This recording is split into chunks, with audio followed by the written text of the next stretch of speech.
Join with the National Association for Stock Car Auto Racing, NASCAR, in celebration of its 50th anniversary season.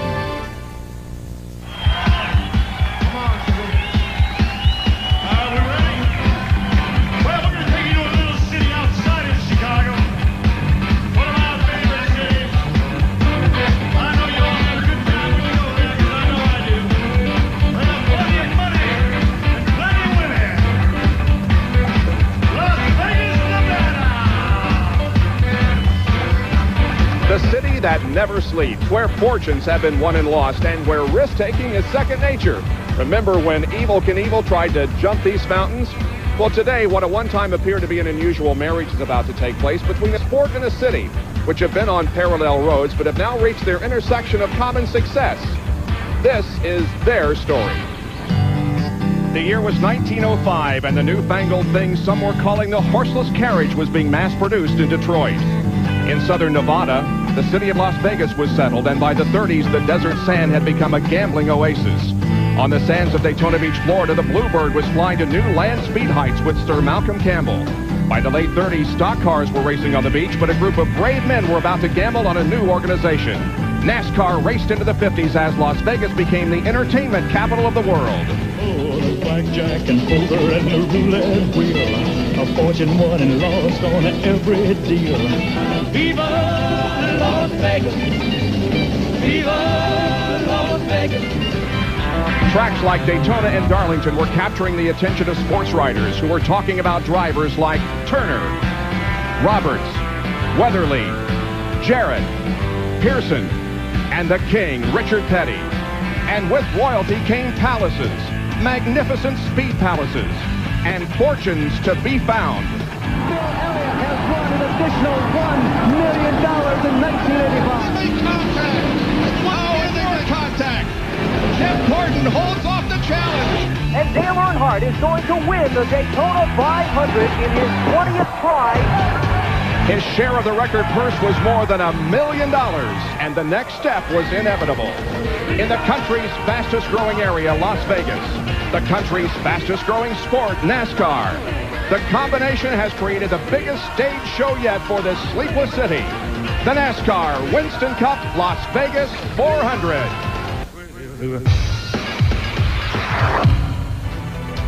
The excitement is building to a crescendo. 150,000 race fans have gathered here for the first NASCAR Winston Cup race at this facility. We welcome you and our ABC affiliates from coast to coast for the inaugural Las Vegas 400. Big sporting events are nothing new to the city of Las Vegas, but nothing has ever been quite this big. And the promotion and the hype surrounding this event has been nothing less than phenomenal, Benny. And you're always so concerned that all the sporting events don't live up to their hype. You know, a Super Bowl, that's a blowout. A World Series that goes out in 4 straight. A race, someone sits on the pole and leads every lap. But this race could live up to its hype because it is a great racetrack. Not banked that much. They run 3 wide. The transitions in the corner are great. The track is smooth. Hopefully this race will live up to its hype. I think it will. One driver going for another win. Impersonators performing the hits of stars from yesteryear. Elvis is already in that show. Last year, some people thought maybe Rusty Wallace should be. 1 win, but more DNFs than Elvis had hits. In fact, there were more than just a few suspicious minds wondering when he would go back to victory lane. The review said when it came to winning, Wallace was a little rusty. I could tell you a story of shame. I could talk for hours on how we became a flower that bloomed in one day. The next day our glory faded away, divided by hostilities, hung up on issues and we disagree. Our body has been torn apart. We're still a body with a healthy heart. Wallace has the heart and courage of a champion and a burning love of winning. After 2 races, he's #1 on the charts, leading the points. And today he wants to make a point. Rusty is ready to win again. And if Rusty and Elvis are going to make a comeback, this is the perfect place. Imagine Rusty and Elvis in victory lane in Vegas. We're going to need a lot of cheeseburgers. All right, how important is it to start up front at Vegas? Well, Jeff Bodine and the Phillips team brought their lucky car here. This car sat on the pole at Charlotte and then again in Atlanta. And he had the pole until this car went out. Dale Jarrett, he blistered the racetrack, but they had a problem yesterday in practice. In the last moment, they lost a fuel pickup problem. They changed the motor this morning, and guys, we won't know whether that was a good omen or a bad omen until 400 miles are completed. As you can hear, the cars have been started. 43 cars and drivers getting set to go 267 laps. Now to our Wide World of Sports studios in New York. For the story of another team in the NCAA tournament, here's your host. On his heels, Las Vegas 400 is up next. And now the cars begin to move down pit road for a couple of warm-up laps before the green flag in the start of this inaugural event here at Las Vegas Motor Speedway, which has been around since late 1996. However, this is the first NASCAR Winston Cup race at this facility. It's a 1.5-mile tri-oval with the banking only at 12 degrees, Benny, but because it's so wide, we see great competition. And the transition in and off the corners is so smooth, the drivers really have trouble finding feel for the race car. They can't get that feel back to the steering wheel they're so accustomed to. The breakdown of the field today, there are 16 Chevys, 21 Fords, and 6 Pontiacs. And right now, Chevrolet leads the manufacturer point standings by 8. Let's take a look now at the starting grid for today's race. On the pole, his 6th career pole, Dale Jarrett from Hickory, North Carolina, alongside the driver who finished 4th at the Rock last week, Jeff Bodine. Row number 2, Ward Burton and Bill Elliott, who finished 6th last week at Rockingham. In row number 3, Jeff Gordon, the winner of the last inaugural race at California, and Rick Mast, the Bud pole winner last week. Mark Martin starts inside in row number 4. He finished 3rd at Rockingham, and Joe Nemechek, who won the pole for the inaugural race in California. The 5th row will be Derek Cope on the inside, and Rusty Wallace, the current points leader. Row number 6, Bobby Labonte finished 2nd at Daytona, and Dick Trickle. The 7th row has Kenny Wallace and Kyle Petty. Row number 8, Jeff Burton and Johnny Benson. The 9th row, Chad Little and Ernie Irvin. Chad Little has gone to a backup car, will start at the rear of the field. The 10th row, Ricky Rudd and Robert Presley. And in row number 11, Sterling Marlin and Greg Sachs.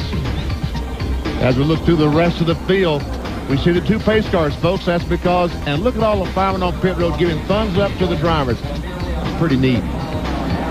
Wally Dallenbach makes his first race of 1998. He'll be starting alongside Dale Earnhardt. And the champion from 2 years ago, Terry Labonte, is back in the 28th starting position. The reason NASCAR uses 2 pace cars on this parade lap is so the drivers can check their pit road speed. These pace cars are traveling at 45 miles per hour. That will be the speed on pit road today. Anyone that breaks that speed limit will be black flagged by NASCAR, brought back in. Here you see the drivers who took provisionals to get into the lineup, including Ricky Craven and Steve Grissom, also Bobby Hamilton and Hut Strickland. There was no previous champion that had not made the field, and so the 7th provisional and the 43rd and final starting position goes to Lake Speed. There were a number of drivers who came here, tried to qualify, but were unsuccessful. There's the rundown, and Todd Bodine and Gary Bradbury so far have not qualified for the first 3 races of 1998. And you know those 2 guys and those teams are just devastated by circumstances so far in 1998. Let's take a look at the race analysis. We'll go 267 laps. That equals 400.5 miles. The field is separated by a little over 4 seconds, and if there are no cautions, they can go 58 to 65 laps on a tank of fuel. See Lake Speed back and forth, weaving his car, getting the tires, flex the sidewall spec a little bit. We'll go to Ricky Craven, the 50 car. Same thing, trying to flex the sidewalls, get them ready for that first lap. Mike Skinner doing the same thing. All cars weaving back and forth. Greg Sachs back in the 98 car, doing exactly the same thing. Now we're on board with Rusty Wallace in the Miller Lite car, carrying the Elvis Presley on the front of the car. Here is Mark Martin. Bill Elliott will also carry an onboard camera for us today, so we should have the field pretty well covered from onboard cameras. Jeff Bodine, who starts up on the outside of row number 1, also has a camera. You can see Dale Jarrett there to the left of Jeff, as Dale has won the pole position for today's race. Rusty Wallace comes into this event on top of the point standings with the Daytona 500 winner, 33 behind, and last week's winner, Jeff Gordon, 35 behind. There are 5 drivers in the current top 10 who did not finish in the top 10 last year. Here's Jerry Punch. What you're looking at is metal that was found in the oil filter of Bill Elliott's McDonald's Ford about an hour and a half ago. Just before going through inspection, the crew had to hurriedly change the engine. They were the last car to be pushed onto the grid today. You talk about gambling in Vegas, they're going to gamble for 400 miles on an engine that they have not practiced. Bob? Well, Bill Elliott hopes that the tradition continues. So far this year, both races have been won by the driver starting in 4th position. That's where Bill will take the green flag in a matter of moments. The pace car in turn number 4 makes the hard left turn and comes to pit road. 107,000 people are here. The race was sold out in less than a day. They're set for racing at the Las Vegas Motor Speedway, and the green flag waves.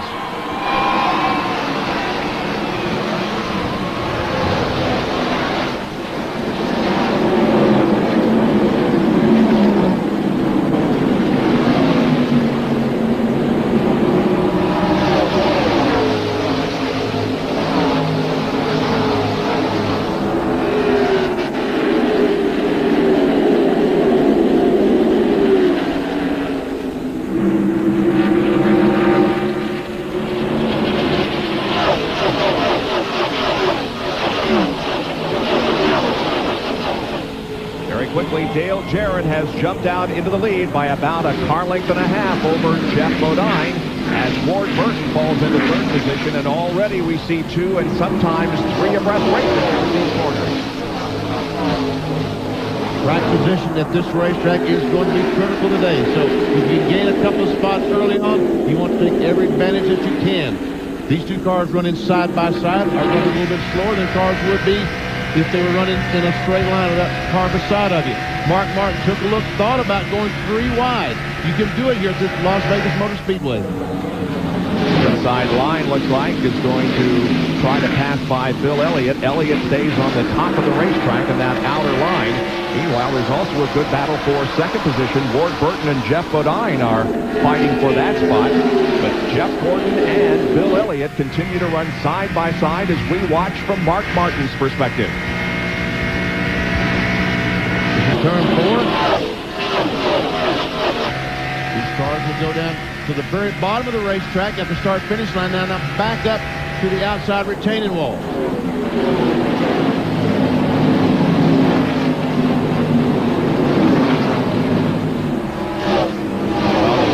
Position goes on behind him. Dale Jarrett now leads. Here's the Tabasco Hot Zone telemetry information. We'll see what these cars can achieve on this racetrack. We saw that Mark Martin is touching the brakes going in turn 3. He was able to get up to about 170 miles per hour.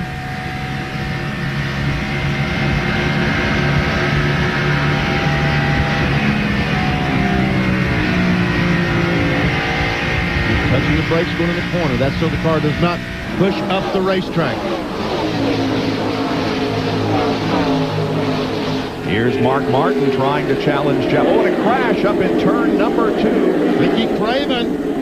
Looks like he did a 360 spinning around. I'm not sure that he hit anything. Will there be a caution? No, there will not. The field comes down and continues under green. I think I saw some damage to the right side of his car. Well, maybe not.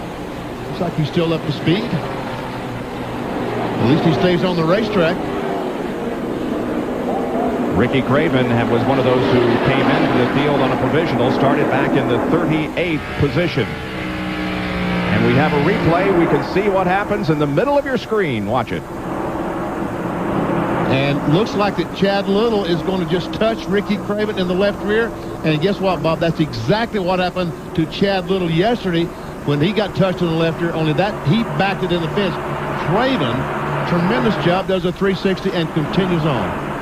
Here's the onboard Lake speed camera.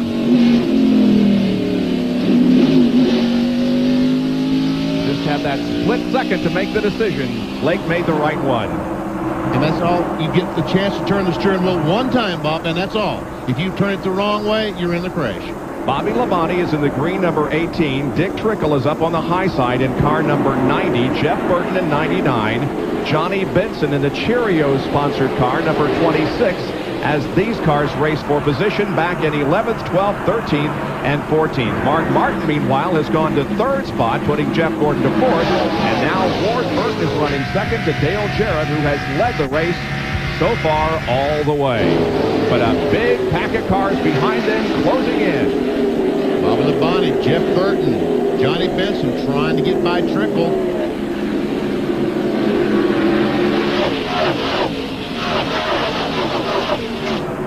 Jared Cope's car from the front looks a little like Earnhardt's car. But that does not say plus on the hood, it says gum out.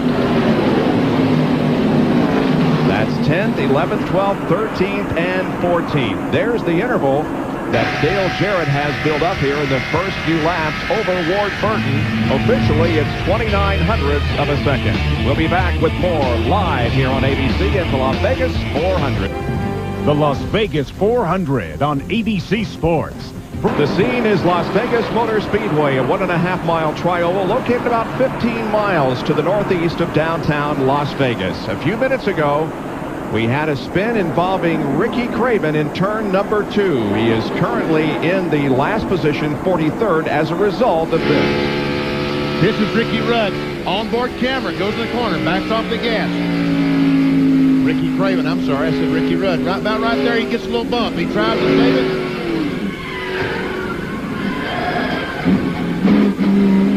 How about that?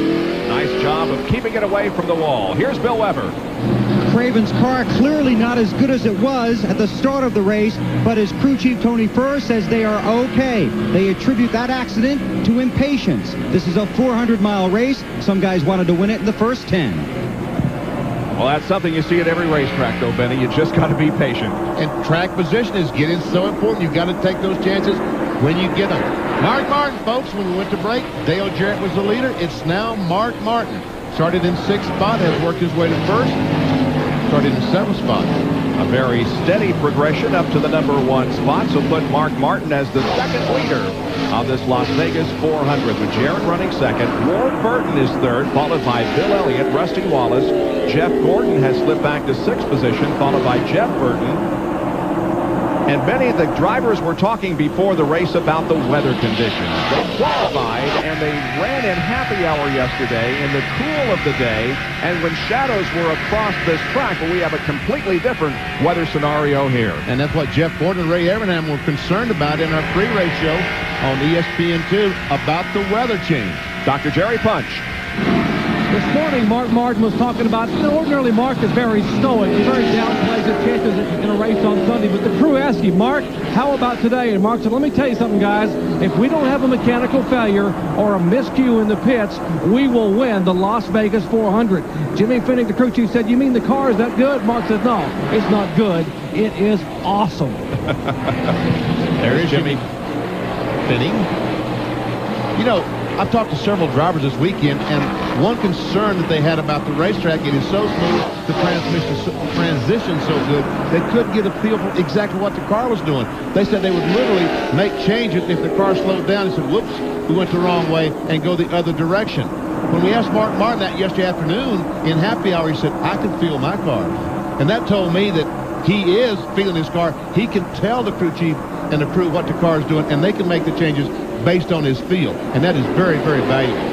The 99 of Jeff Burton just went around Jeff Gordon, putting Jeff back to 8. Jack Arute, what do you hear is the problem with Jeff Gordon? Well, Jeff Gordon, as you guys were talking about, they were not happy with the weather change. They kind of rolled the dice a little bit. And Benny, they've got what they're calling the car being very, very tight. As you know, that means when you turn the car, it doesn't want to hold the line. It wants to go out to the wall with the nose. They are going to make some changes during the first pit stop. Right now, they're going to settle for what they got. Let's update you on Jeff Bodine as well. I asked the crew chief, what's wrong? He said, Bodine has not said a word since the drop of the green flag. Jeff Bodine has fallen back to 11th position after his start up on the front row alongside Dale Jarrett. 20 laps have been completed out of 267. It is Mark Martin. There is the number 2 car, Rusty Wallace, currently running in 5th position. We'll jump on board with him. As he tries to catch up with Bill Elliott. We'll try our Tabasco Hot Zone with Rusty Wallace. If we go down the front straight, we see 83, 84, 8,500 RPMs, 177, 183.4 miles per hour as he goes down in the corner. 184. That is fast. Sure is. And Rusty Wallace, as the current points leader, is off to his best start in his NASCAR Winston Cup career. His best start prior was in 1990 when he finished 7th in the first race and 6th in the second. He finished 5th at Daytona and 2nd last weekend. Steve Grissom, Jeff Green, Kevin LePage, and Michael Waltrip battle for position as we go to Bill Weber. Well, speculation there could be an early problem for Jeff Green. He's told his crew he feels he may have a tire going down. So Green, middle of the pack, maybe one of our first casualties, racing a pack of traffic, may have a tire going down. 3 wide at the line. Green, Grissom, and LePage. 1, 2, and 3. 2 cars started at the rear of the field because of crashes after qualifying. Chad Little and Michael Waltrip, who's moving up in that 21 car on the high side of the racetrack. LePage is able to get by Steve Grissom.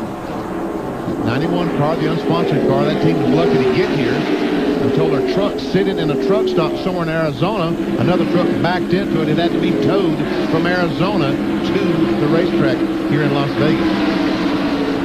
Rusty Wallace is challenging now Bill Elliott for the 4th position as these drivers battle about 2 seconds behind the leader of the race. And by the way, Dale Jarrett has gone back into the lead, passing Mark Martin.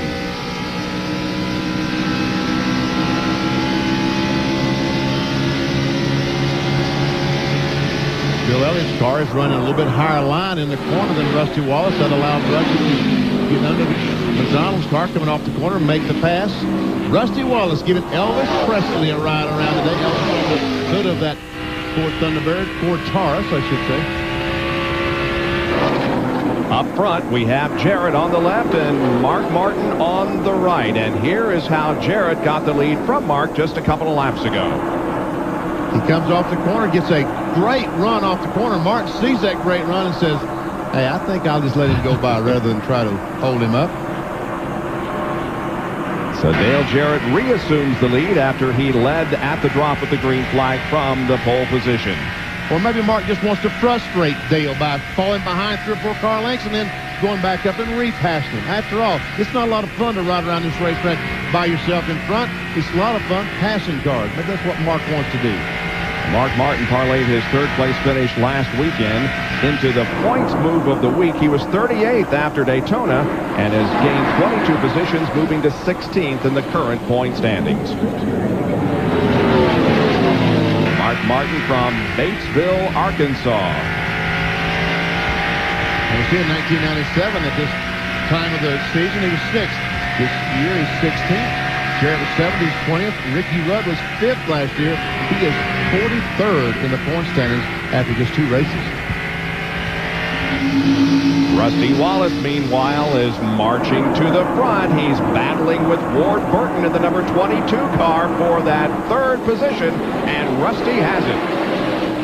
See Johnny Benson back there, the yellow Cheerios car, up to 6th spot, just 2 seconds behind the leader, and tries to go by Elliott off the corner.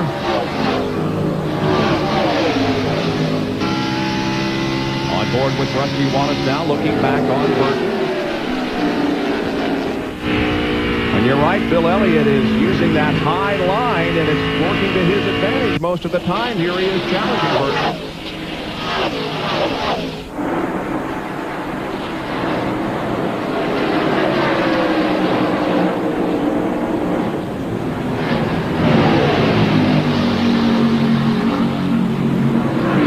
Now, looks like those 3 cars on the outside might hook up and go around Burton. What we're talking about on this racetrack, it's very wide and they can really run around the racetrack about any place. Obviously, if the car is perfectly low side is the best because it's the shortest distance around the racetrack. But if you are not quite right there, you can simply move up the racetrack and get a better grip. I see Johnny Benson trying to get by Elliott. Johnny Benson did not make the Daytona 500. He finished 30th at Rockingham last week. Qualified well here this weekend and hopes to get his season on track. This is a brand new team, and that's one of the reasons why he did not make the 500-mile race at Daytona. If you are a new team, you do not have any point standings, of course, from the previous year, and that is what provisional positions are based upon. And his speed, they could not get the Taurus up to speed to have that to fall back on, so Benson and the crew had to go home. Been a lot of conversation the first two races about who has the advantage, the Ford, the Chevrolet, or whatever. Right now, the Ford Taurus, all those cars are running in the top 6 spots. So Pontiac, Ward Burton, is currently in 7th. The first Chevrolet is Jeff Gordon back in 10th spot. Here comes Jeff Burton in the 99 car to the inside of Bill Elliott. The battle for 5th position, and Bill Elliott is not going to give way to Jeff that easy. It's a little puff of smoke that came from Elliott's car, Benny. I'll tell you what, Jerry Punch reported that they changed engines in that 94 car. It could be that there's a line just a little bit loose. Oh. Hey, Rusty Wallace put him up in 2nd spot. Man, did he get a run and came to the inside of Mark Martin and took 2nd position. Now he sets his sights on the leader of the race, Dale Jarrett. Rusty Wallace looking back, and here goes Rusty Wallace for the lead. Wow. Very impressive run from his 10th starting position. Rusty Wallace goes into the lead on lap number 33. Rusty Wallace is in the point standings lead for the first time since Talladega in May of 1993. And it looks like he has a lot of momentum on his side as he comes into this inaugural Las Vegas 400. We'll be right back. Inside every member of Team Monte Carlo, there's a side that's kind of wild. Get another tire.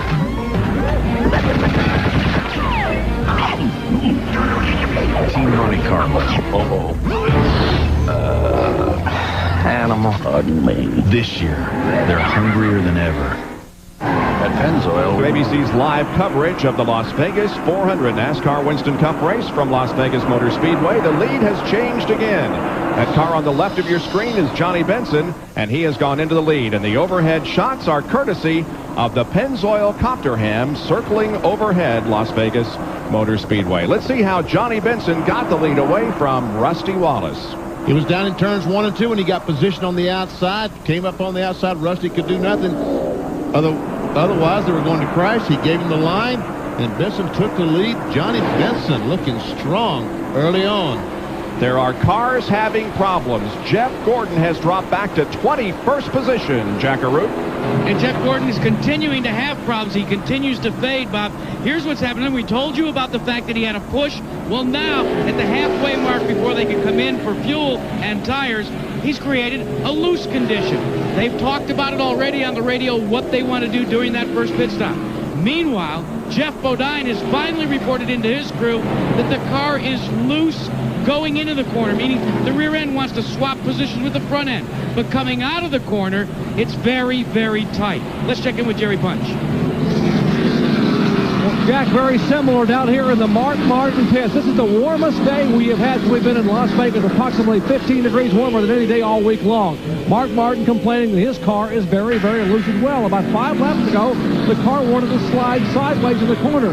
They plan on making an air pressure adjustment in the right rear. Now, likewise, the same thing happened to Bill Elliott about 10 laps ago. You saw a puff of smoke from Elliott's car. The crew thought it might be engine, but Bill said on the radio it was just for the car sliding in the corner. His car has gotten very, very loose, the McDonald's Ford. They plan on taking a rubber out of the right rear on their scheduled stop. Let's go to Bill Weber. Well, it has been a season of struggle for Hut Stricklin, and that continues on this Sunday. He falls off the lead lap. He had a sudden loss of power.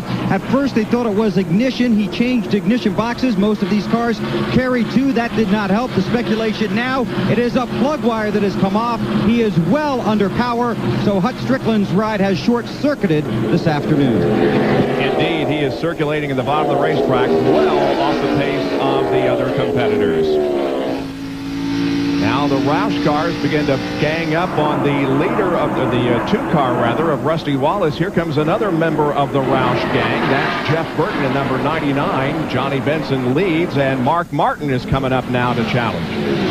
Jack Roush has 5 cars, I should say, in this race today. The 3 of the first 4 are Roush cars.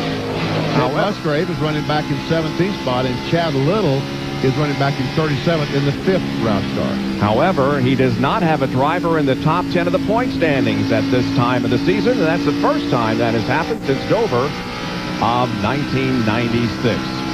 Where are the Roush cars running? Well, read them down. Chad Little, 12th in points, running in 36th position. See, Mark Martin is running in 4th. He's 16th currently in points. Musgrave, 30th in the points, running 18th. Burton, 31st. 2nd, and Benson leading this thing from 40th in the points. That'll gain you some points real quickly. Well, Rusty Wallace, when he was the leader of the race there a few laps ago, he became the first driver to lead all 3 races so far in 1998. Johnny Benson is the leader of this race. We talk about drivers who perform well in inaugural contests. Remember Johnny Benson's performance at the inaugural Brickyard 400? Led the most laps in that Pontiac. Back in 1994? Yeah. And that's like that. Rusty Wallace is falling back in the clutches of Mark Martin as we ride along with Mark. And watch Rusty as he goes up the hill. I think Rusty's car's spot looks like it's a little loose. It's hard to tell when they go up the racetrack like that. It's one of 2 problems. Obviously, pushing or loose. It looks like his car is a little loose. The back end is one to come out. He's got to chase it up the hill. A couple of Ford Tauruses battling it out here. Ford Tauruses, of course, are new on the NASCAR Winston Cup circuit in 1998. And now, Jeff Burton in another Taurus goes to the lead, passing Johnny Benson. Jeff Burton won the first race at the Texas Motor Speedway last April, and here comes Mark Martin on the inside of Rusty Wallace of Jack Roush. Smile. You're running 1, 2, 3.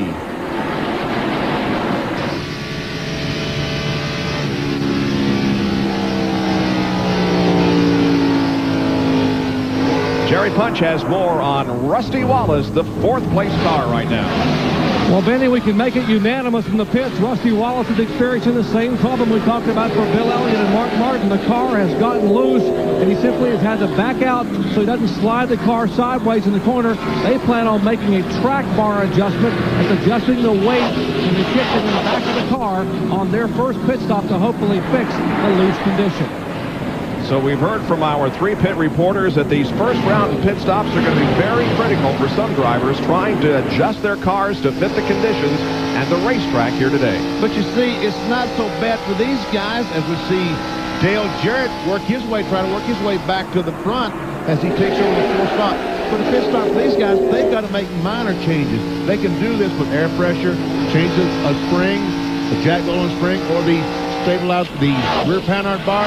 Jeff Gordon has fallen all the way back to 22nd. He has to make major changes. Under the green flag, they can't do that without losing a lap. But don't count Jeff Gordon out, because he did the same thing last week at Rockingham. At one time, it appeared that he was off the pace and could not possibly win, but they kept working and working and working on the car, and they got it right for the final few laps, and Jeff drove to victory. Dale Jarrett trying to get by the 26 car Benson. That would be for 3rd spot. Hut Stricklin has gone behind the wall. We heard the report about how the car had lost power. He lost 3 laps and has taken it behind the wall to hopefully make some changes and get the car back out on the racetrack.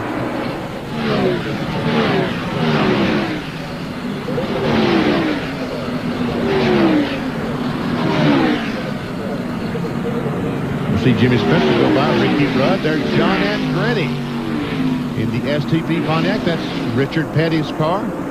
Well, he started in 30th position, John Andretti did, and he's currently running in 12th spot, about 11.5 seconds behind the leader, Jeff Burton. John Andretti in this car, back in this car, full-time in 1998.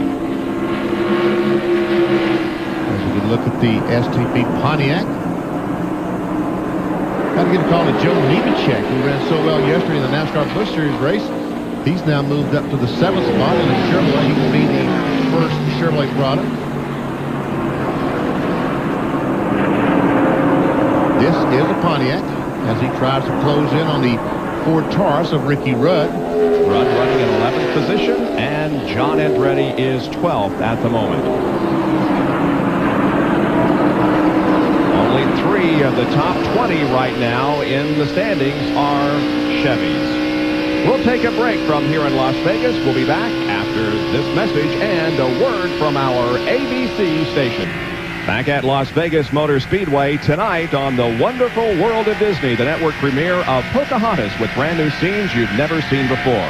Plus Tom Hanks, Gloria Estefan, Stevie Wonder, Robin Williams, and Leanne Rimes are just some of the dozens of stars who turn out for a celebration of hope for Christopher Reeve, all tonight on ABC. Here's Jerry Punch. First of the lead cars to make an entry on the pit road here at lap 56 is Rusty Wallace. Remember, they were going to make a track bar adjustment in the right rear, 1 round and another half. So round and a half adjustment on the track bar. Earl Barber, the Jackman, runs to the left side of the car. 1 pump, 2 pump. As the left side tires are going on. And Dale Earnhardt also on pit road, as is Bobby Labonte. Rusty Wallace down on the way. Bobby Labonte's Interstate Batteries crew changing right sides and now left side tires. As you see Dale Earnhardt move down pit road, others will come on, including Bill Elliott. He heads to his pit and the 24 car of Jeff Gordon. Pit stops occurring on the 58th lap of the race. Bobby Labonte rolls out. Let's go to Bill Weber. Jeremy Mayfield is on pit road. His crew cannot hear him on the radio. The engine stalled. They're trying to refire it. 4 tire change. They pull the fender away. Now it's down, and Jeremy's got to refire it back out into the traffic on pit road. Jackaroo. And Bill, they're going to work on Jeff Gordon's car. They've made a 4 tire change, and they changed the air pressure. They also made a track bar adjustment, Jerry Punch. Indeed, Bill Elliott getting left side tires, and now Dale Jarrett pulls in right in front of Elliott, the pole fitter. A lot of people complaining about the cars being loose here. As Jarrett comes in, we'll change all 4 tires. Right side tires going on the quality pair 4. Now left side tires going in the car number 88. Left side up, left front, left rear on. They're trying to get it completely full of fuel. And wait, get it full of fuel, and he is down and away. Jared rolling out. Here's Ward Burton also coming out. That's the 17 of Darrell Waltrip and Ernie Irvan, who's sporting some new colors this weekend in the M&M sponsored car. It's just a 1-race deal, normally sponsored by Skittles. You'll see and here comes our leader. Jeff Burton hits pit road, the Excite Batteries Taurus. And that's what the teams love to see. Get the leader in there, Jerry Punch. All right, Jeff Burton headed down pit road in the Excite Ford Taurus. The crew waiting to be able to service him. He and teammate Mark Martin were going to pit. Simultaneously, Martin decided to stay out to go ahead and lead. Burton in his pit. Right in front of him, the Cheerios Ford. Another Roush car of Johnny Vincent. As they will go to work on the right side of both those machines. They were going to make a slight adjustment on the Johnny Vincent car. They thought they may have burned the right rear tire up coming all the way from 16th starting spot. Another Roush car comes on the pit road at 45 miles an hour. Left side tires on for Jeff Burton. He is down and away. Waiting for Johnny Vincent's Cheerios car to come off the jack. He is down and away. But coming toward us would be Mark Martin, the leader. The Valvoline Ford Thunderbird. Actually, it's a Ford Taurus for 1998. He comes on very deliberately at 45 miles an hour. They are going to make an air pressure adjustment in the right rear to try to fix that loose condition in the back of the car, slipping and sliding as he entered the corner. They get the jack under the right side of the car. Great pit work on the right side. They stand over to the left. Fuel going in. 1 pump, 2 pumps from the jack. Both tires are on. Here goes the lug nuts. Trouble with the left front. Still trouble with the left front. They can't get the wheel on. They can't. 22 seconds, 23 seconds. Oh, that cost them about 4 seconds extra with that problem on the left front. And Benny, that's what we talked about, how important track position is, and Mark Martin just lost a bunch there. Well, he lost 6 seconds. These cars will only run about a tenth of a second apart, and he lost 6 seconds. It'll take him an entire 100 miles to make up that difference. Watch as Terry Labonte goes by. Terry Labonte was back in about 20th place, and now he's up there with Mark Martin. It's just Jimmy Spencer. Terry Labonte has decided to drop down and pit. The lead of the race is now held by Joe Nemechek, who has not pitted. So the driver who ran so well in yesterday's Busch Series Grand National race here at Las Vegas is the leader. Jack Arute, when's he coming in? Well, Bob, he should be coming in shortly because staying out was by design to gain 5 bonus points. They give points in NASCAR for if you lead a lap. They actually have a computer hookup here. The crew's been watching it. As Nemechek began to move up, as soon as he hit number 1, they said, okay, we got 5. Bring him in anytime. We're waiting for him on pit road. He is one of 2 cars that has not made a pit stop yet. And so Joe Nemechek has the lead here of the Las Vegas 400 with 64 laps completed. Back in just a moment. Sports proud to be a part of the largest single-day sporting event in the history of the state of Nevada. The Las Vegas 400 here at Las Vegas Motor Speedway. 68 laps have been completed, 199 to go. The leader of the race is Jeff Burton. The first series of pit stops have been completed. Burton now has about a 0.2 of a second lead over Rusty Wallace. Dale Jarrett is running third, then Ward Burton and Johnny Benson. There we see our leader as he comes up on Ricky Craven, and he's just now about to go a lap down. And I tell you what, Ricky Craven gets a call because he started at 3/4 of a lap down. Yeah, he did. He spun early and lost all that track position. Now he's running in 34th position and just about to be lapped by Jeff Burton. So that will put 33 cars on the lead lap, but Jeff hasn't passed him yet. That number 9 car there of Lake Speed, the Cartoon Network car, is in 33rd position. Mark Martin had indeed a problem on his pit stop. It's dropped him back to 6th position and cost him a lot of track position out there. The problem was on the left front of the car. What happens as he makes the pit stop? When the right side goes down and the left side starts going up, the driver gets ready to go. And see, on the left front, the inspector will move. This guy's looking. He's going to look at Mark. He's going to look at Mark and say, Mark, hit the brakes, hit the brakes. Mark, when the jack went up on the left side, he was getting his feet ready to accelerate when the car left, and he did not keep his foot on the brake. The hub was turning, so the guy could not slide the tire on. Is that not right, Jerry? Benny, that is exactly right. Mark felt that the car was idling way too slowly, and if he took his foot off the throttle and put 1 foot on the clutch and 1 foot on the brake, that the car would stall in the pit. So he had 1 foot on the throttle, another foot on the clutch, and was trying to get a partial foot on the brake, but he wasn't holding the brake down far enough, so the hub was spinning. It was like trying to hit a moving target, like trying to thread a needle that's spinning in the air. It's hard to slide it on, and that cost him 6 extra seconds because of that left front tire.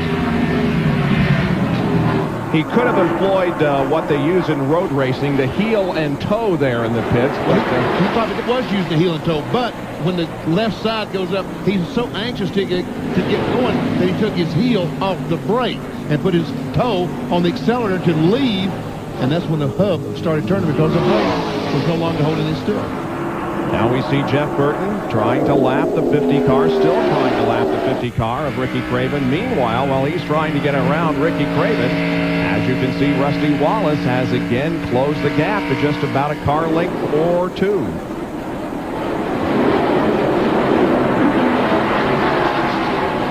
And Jeremy has had a fast car since he had that spin out in turn number 2, but unfortunately he's about to go a lap down. I mean, Ricky. Yeah, Ricky Craven, yes. Tell you what, he's hanging pretty tough, isn't he? Taking Burton a long time to put him down. As we check the top 10 in the running order, we'll check the speeds at the line and see who is the fastest car now. Aha! Oh, little contact there. With those 2 cars trying to lap the 50 car, you can see that they're losing speed. The fastest car right now is Martin Martin. Second fastest, Joe Nemechek. And Jeremy Mayfield was third. Now we'll go back to Ted Musgrave, another Roush car, who was the 3rd fastest car. I think Jeff Burton has finally got the job done on Ricky Craven. He does indeed. Now Rusty Wallace will come up to try, and right there is Dale Jarrett also. in the 88 car. So Mark Martin, trying to make up for that incident in the pit area, is the fastest car on the racetrack at the moment, still running back in 6th position, rather 5th position, and he's about 3.2 seconds behind Jeff Burton. Jeff Burton, Rusty Wallace, Dale Jarrett still suffering from trying to get by the 50 car. Now, if we check the speeds, we'll see if in fact they are the fastest cars. Mark Martin trying to go by Burton on the outside. That'll be a battle for 4th spot. They give it to Mark. Here comes Benson. And that would move him in this 5th spot if he can get by Ward Burton. Very good run for Johnny Benson so far in this race.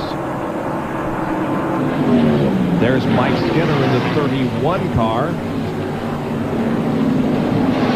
Below the machine, Mike is a lap down. Being shown in 35th position at the moment.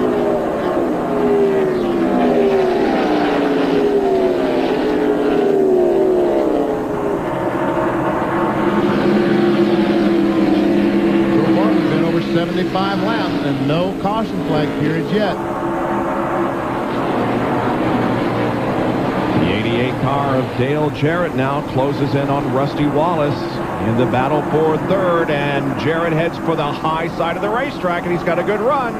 He found that groove yesterday, Bob, in the NASCAR Busch Series race, the Samstown 300. He started running that groove and started passing cars and really marching to the front, and it looks like that it's working in this car as well. A lot of people ask, why would a top Winston Cup driver like Dale Jarrett want to run in the support event, the Busch Series race, the day before? And that's one good reason. You can learn a lot. Exactly. We've been seeing these cars run on the very bottom of the racetrack all day. We won't see Dale Jarrett do that. We'll see him win on the bottom and let the car drift. Well, that time he stayed a little bit lower than he has been. So now Dale Jarrett will set his sights on the leader of the race, Jeff Burton. As Rusty Wallace is running 3rd, Mark Martin 4th, and the 5th place car is Ward Burton. There are the top 10. We'll take a break and be back with more of the Las Vegas 400. Panoramic view is of Las Vegas Motor Speedway, and we're 82 laps into the Las Vegas 400. These overhead shots courtesy of the Pennzoil Copter Cam. The Pennzoil Copter flying about 1,000 feet over this facility, showing us the tremendous crowd that has gathered here for this spectacular event in the city of glitz, glamour, and entertainment. And these fans being entertained today by the NASCAR Winston Cup Series. It's Jeff Burton currently leading this race over Dale Jarrett and Rusty Wallace as Mark Martin runs 4th and Ward Burton is in 5th. There's Burton, the leader, on the right side of your screen as he comes up to try to put a lap down on Brett Bodine in the number 11 Paychex Ford. And right ahead of him is Steve Grissom. You see Ernie Irvan in the M&M's Pontiac is 2 laps down behind. Evidently, Ernie has had an unscheduled pit stop since he made his other pit stop. He's been back in. So Johnny Benson I should say Jeff Burton just picking him off here and putting cars a lap down. He's lapped up to the 30th position at the moment. It's about a 1.2 second advantage over Dale Jarrett. One of the cars that was running so well early on was Johnny Benson. And while we were at break, he made an unscheduled pit stop. Jerry, what happened? Well, Benny, what a heartbreaker for the Cheerios Taurus crew. They came from 16th all the way to lead this thing in 1st place, but a moment ago they came in break, and here's the right rear tire. Where my pin is pointing, there is a puncture. He had a flat right rear tire going down the backstretch, came down pit road, made a 4-tire change, but unfortunately lost a lap under green. He is now being shown as 1 lap down. Let's check in further up pit road with Jack Arute. And Jerry, let's chronicle the continuing woes of the DuPont Rainbow Warriors and their driver, Jeff Gordon. The car, despite making that track bar adjustment to try and tighten the car up, has gone loose again. But then 10 laps later, it'll go tight again. Literally what they're trying to do is chase the balance of the car. Ray Evernham knows from experience that every pit stop you can continue to make adjustment. I went further down and said to the Daytona 500 winner, Dale Earnhardt's crew chief, Larry McReynolds, what about you guys? Great pit stop. He said, yeah, we can gain a couple of seconds on pit road, but we can't find the balance to our car. So what we gain on pit road, Earnhardt loses on the racetrack. And then he shook his head and said, and watch, someone like Gordon will end up winning the race, Phil. Jeremy Mayfield started deep in this field. 32nd, he has climbed his way into the top 10. And near spin, now Kenny Irwin spins coming out of turn 4. Kenny Irwin, the rookie who came from open wheel racing, loops the Haviland Ford coming out of the 4th turn. And the caution flag is out, and there's no damage to Irwin's car. And it looks like that Brett Bodine was able to pass the leader, Jeff Burton, at the line to get his lap back. And the right front tire is flat on the left front tire is flat on Kenny Irwin's car. So he really hopes these tires will step and ride on the inner tire until he can get that back to the pits. Because if they go completely flat, he gets on the rim. He'll tear the car up the underneath of the car as he tries to get back around. It looks like it may come apart. That left front is really beating up on that fender. It sure is. Here's the replay of what happened. He was battling, it looked like, with Bobby Labonte. Yes, he was. He and Dick Trickle, and Kenny Irwin just loses control, spins around, and Michael Waltrip just barely gets by. Irwin goes up, just barely misses the fence. And then here's what I thought he was going to get hit. Watch as he comes back across the racetrack right in front of Greg Sachs. Here it is from another perspective. Oh, look how close Michael Waltrip was. And now from Greg Sachs onboard camera.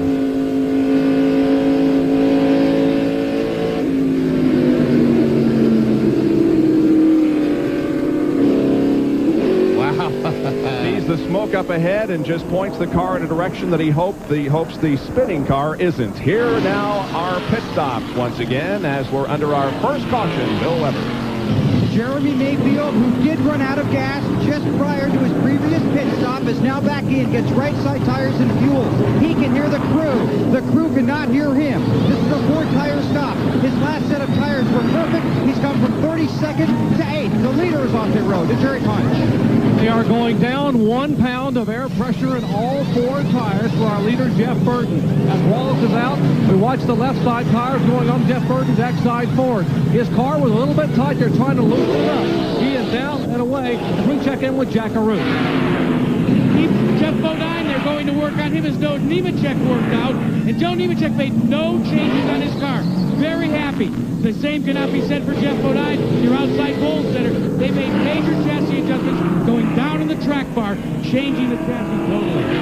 This could be the break that Jeff Gordon needed. Last week we saw it in Rockingham, how he struggled and struggled on the caution flags. Aaron Ham and the crew worked on the car. A caution flag, they're able to take their time and make significant changes. Jeff Gordon could be back in this race. As we see it on the racetrack currently, Jeff Gordon is shown in, I can't even find him, in 10th spot. Well, let's go now to our Wide World of Sports studio with more information on the big NCAA basketball tournament coming up. Ward Burton. Stick around. We'll get back with more. About Jeff Gordon. During a radio conversation coming down on the pit road, Ray Evernham discussed, should we go for 2 tires instead of 4 tires? Why? Track position. Changing 2 would have brought them to the head of the field. Well, listening to that conversation was this team of Ward Burton. They overheard that discussion and said, we ought to go for 2. So that's exactly what they did. And look what it ended up doing for them. It put them towards the front of the pack, Bill Weber. Jeremy Mayfield from the back of the pack, now running 7th, directly behind his teammate Rusty Wallace. This crew has had 2 pit stops under 18 seconds, including one 17.44. The green flag comes out, and not only does Jeremy's car look like Rusty's on the outside, but after happy hour, they took a lot of stuff similar to what Rusty was running and put it in the 12. Here's Jerry Punch. And Mark Martin is complaining of a vibration in his Valvoline Ford at all different speeds, the pace speed and up at speed. They said, we hope we can get lucky, maybe hang on, and the transmission will hang together. And likewise, a moment ago, Bobby Labonte had a hinge brake on the back of the hood. They have a bungee cord hook holding the back left corner of his hood down on the Interstate Pontiac. And as the green flag is waved, a whole bunch of traffic out there. Johnny Benson in the Cheerios car is at the tail end of the lead lap. The leader of the race is Ward Burton in car number 22. That's the black and green car on the inside, but no longer, because here comes Dale Jarrett. The blue and red car on the outside, the 88, he will take the lead. But meanwhile, Johnny Benson, Ernie Irvin able to get by. Ernie Irvan makes up another lap, and he is now just one lap down to the field in 41st position. There's Dale Jarrett, the leader of the race. He started from the pole position.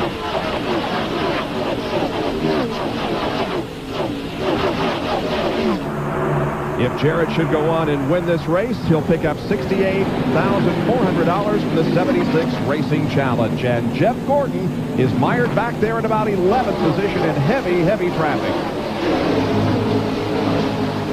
And we see John Andretti diving to the inside, trying to get on the inside of Lake Speed. And you wonder what happened to Jeff Burton, who was so fast.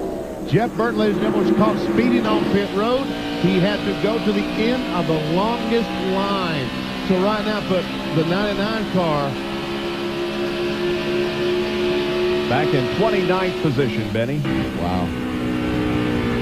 On board with Bill Elliott, who's running an 11th spot at the moment. Dale Earnhardt right in front of him, as is Derek Cope. And we see Jeff Gordon on the inside trying to get by Bill Elliott, trying to follow Cope. After that first series of pit stops, Jeff Gordon did improve the car. He stopped 21st before his first pit stop, was running at about the 14th position when the second round of pit stops occurred, and now he's into or very close to the top 10. He's running 11th. See Earnhardt trying to get by Dick Trickle. That would be for position if he could do so. Take a look at the First Plus Financial field summary and see where your favorite driver is running. Those numbers in parentheses indicate where they started. Now Mark Martin comes up to challenge Dale Jarrett once again.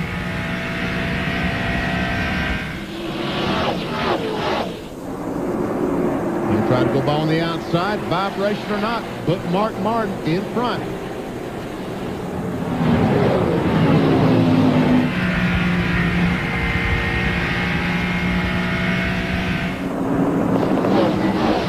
We see Mark Martin early on had some problems with his car. His car just too loose, made a pit stop. Just a slight adjustment on these cars can make a huge difference. And he has great communication with his crew chief, Jimmy Finning. And obviously they found something to make the car a little bit better.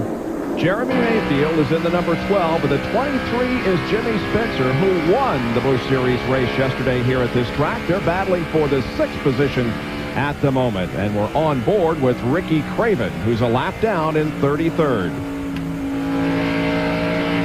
Jeremy Mayfield in the number 12 Mobil sponsored car comes high off the corner. This is Mike Skinner's cars. He looks back at these fellas. That's the Ricky Craven car right behind him. Here comes Spencer. Jeff Burton has led the most laps so far, 37. Not too far behind is Dale Jarrett, who's been at the front of the field 24 laps. And so far, 5 different drivers have led in the first 100 laps of the Las Vegas 400.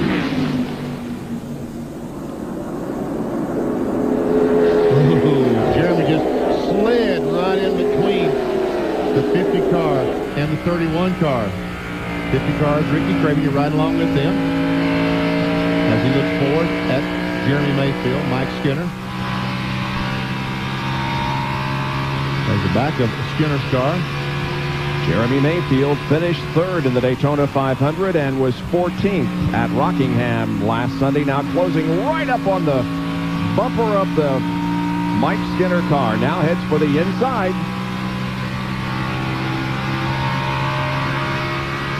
Once again, the Tabasco Hot Zone telemetry will show you the RPM and the speed being achieved by Mike Skinner. Down to 139 miles per hour in the corner. Now the accelerate off the corner.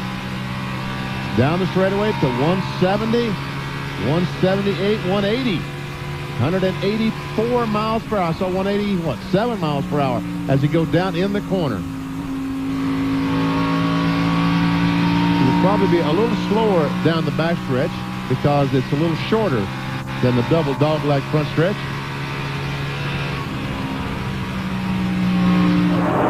Oh, boy.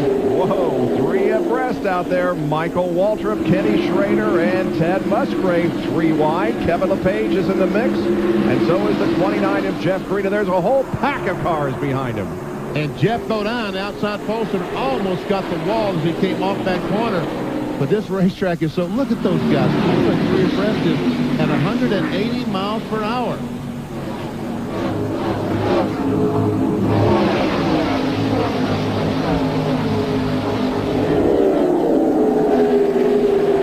Kenny Wallace in the 81, Bobby Labonte outside of the 18. Kevin LePage in 91's got a good run going.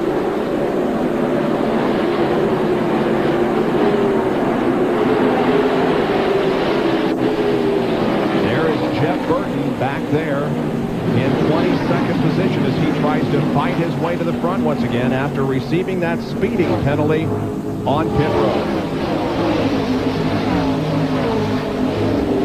And we talk about track position. Folks, this is exactly what we're talking about. Track position. Jeff Burton has lost all that track position. He should be up with clean racetrack racing with the leaders. Instead, he's trying to work his way back through the traffic. Clearly, he has a fast race car. But he doesn't expect these guys just to move over and say, well, Jeff, you know you got a fast race car. Go on in front. That's not going to happen. He's got to force his way through. Got to fight for every position out there. Right ahead of Jeff Burton is the number 7 car of Jeff Bodine. Bodine back in 18th. There's Kyle Petty in number 44, the Hot Wheels Pontiac. He's running 17th.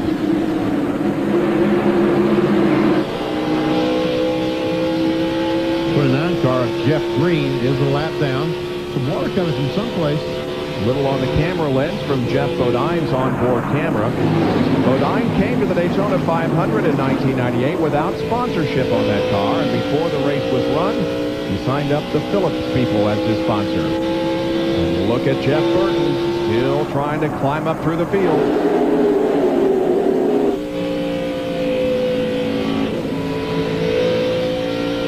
Jeff getting on the accelerator, trying to keep up with Jeff Burton.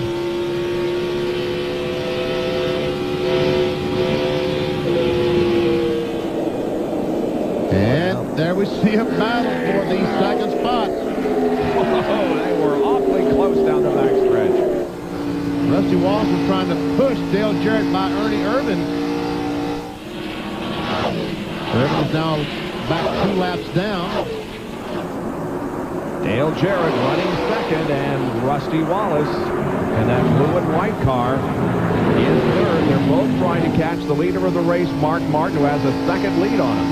Let's go back to the Tabasco hot zone, see what kind of speed that Rusty Wallace is able to pick up. This is down the backstretch. 180 seat down the backstretch. I think it's going to be a little bit slower. We'll check him down the front. Once again, the brake to keep the car on the bottom of the racetrack. He probably doesn't have to use the brakes to slow down, but he does to keep the car on the bottom. Let's see what kind of speed. 180 we saw down the back, and we see 185 down the front. Jerry Punch has more on Dale Jarrett, currently running second. Bob, when we restarted the race after the caution, Dale Jarrett was the leader. He promptly lost that to Mark Martin. In fact, he is in jeopardy now of possibly losing the second position to Rusty Wallace. And what Dale Jarrett radioed the crew and told him a moment ago is this: we made no changes on the car, no wedge, no air pressure, no nothing during that pit stop yet.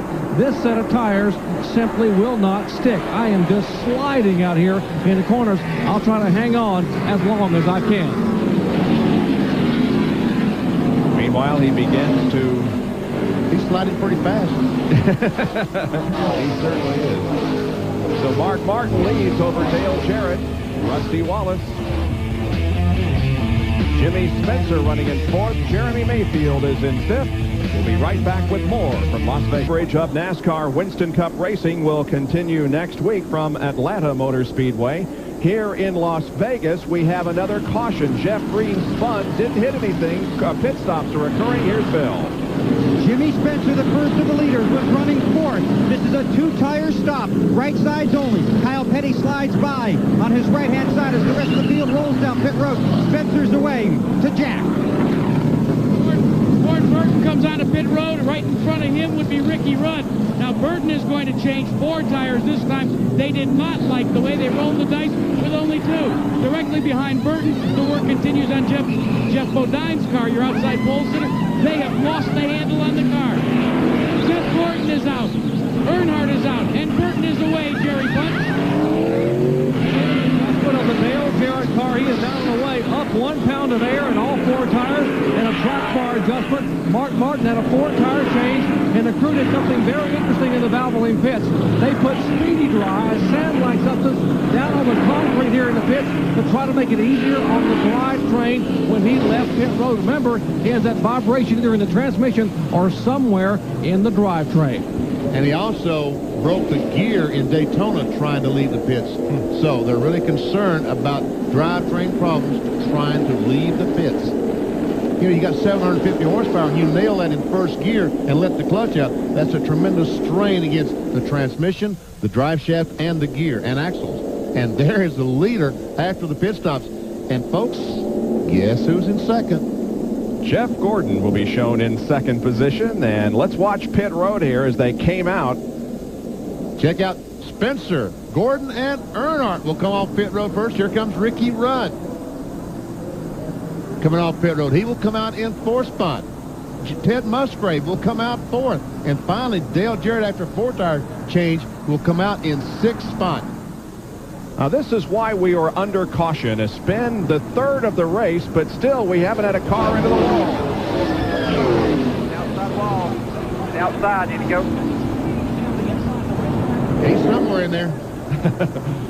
Jeff Green looping the car in turn number 2, kicking up a huge amount of smoke, but again, no contact with the wall. That's 3 times that we've seen a car spin today. Yep. Still, no one has touched the wall. That's great news. From onboard Jeff Bodine.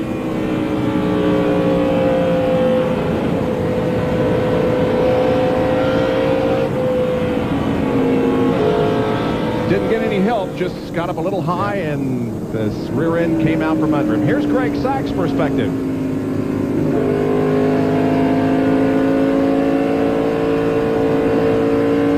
He never even checked up. Nope. Stay on the gas. So Jimmy Spencer will be at the front of the field when we resume the Las Vegas 400 and when we come back to our live ABC coverage. Las Vegas, where the cars have been under green for 1 lap. There you see Ernie Irvan at the front of the field. He, however, is now 1 lap down instead of 2. The leader of the race is Jimmy Spencer, and Jeff Gordon is running in 2nd spot. Earnhardt is 3rd. Ricky Rudd is 4th. And that Ted Musgrave is the 5th place car. You'll see Mike Skinner. He's a lap down. And next week, we'll have more NASCAR Winston Cup racing from Atlanta, the Prime Star 500, featuring the same Winston Cup drivers, 1 o'clock Eastern Time, noon Central and Pacific. NASCAR coverage continuing. And then the first test in the International Race of Champions for 1998 as top drivers from NASCAR, the Indy Racing League, and CART take on the track at Daytona next Sunday at 5 Eastern, 4 Central and Pacific on ABC Sports. Well, let's check out the pit summary and see who gained and lost. Jimmy Spencer gained 3 positions, and Jeff Gordon came up 7. And see Ricky Rudd gained 9. Ted Musgrave gained 9. All these fellows changing 2 tires. The drivers who were leading the race changed 4 tires. And that extra 5 or 6 seconds in the pits cost him track position. Our leader is Jimmy Spencer, trying to make it 2 in a row this weekend here at Las Vegas. He won the Busch race last Sunday. Let's check in with Jack Arute on tire strategy. Jack? Well, Bob, let's call tire strategy simply track position. We've been talking about it all day. Jeff Gordon, they still do not feel like they've gained anything, but they haven't lost anything in their search for the right handle. So Ray Evernham and Jeff talked it over and said, hey, it doesn't drop off that badly. We still don't have a great car, but let's go for track position. Meanwhile, the man that came out right behind Jeff Gordon, the man in black, Dale Earnhardt, Larry McReynolds said track position was a jump start. We wanted to kick Dale to the front. They feel like they have maybe got a handle on the Goodwrench Plus Chevrolet. Back to you. And Jeremy Mayfield, we might mention, who was also running up in the front of the field for a time, had to make a second pit stop during those most recent stops because of loose lug nuts. And Mayfield finds himself back in 27th position. Once again, we see a big gaggle of cars running side by side, 2 and sometimes 3 abreast. It really is amazing how well these guys are able to drive around this racetrack. Only 12 degrees banking, but yet they can go through the corners 2 and 3 abreast. You see Wally Dolan back to first Union car, the green car right in the middle of the screen, or the right side now. On board with Craig Sachs as he is 14th now. Driving the Thorn Apple Valley Premium Meats Machine. Owned by Cale Yarborough.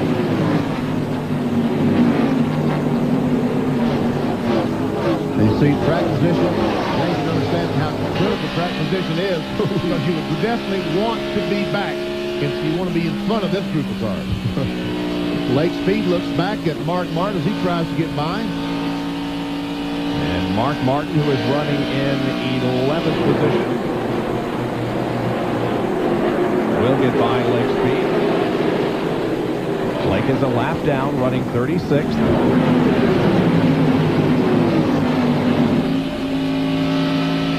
Now looking back on Dick Trickle in the number 90 car. He's 12th.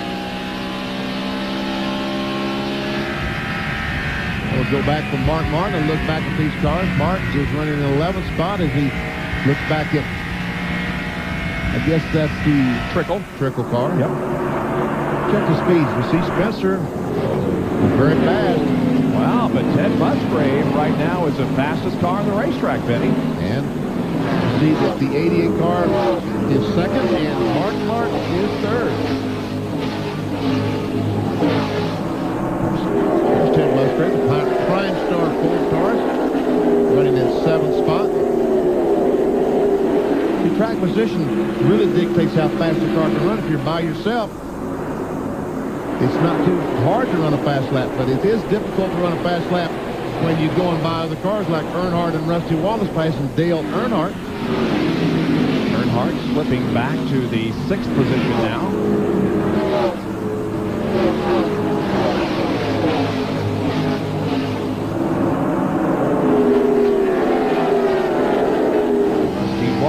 Looking to the inside of Dale Jarrett there for a moment. Trying to take over that 3rd position. They come out of the 4th corner onto the tri-oval.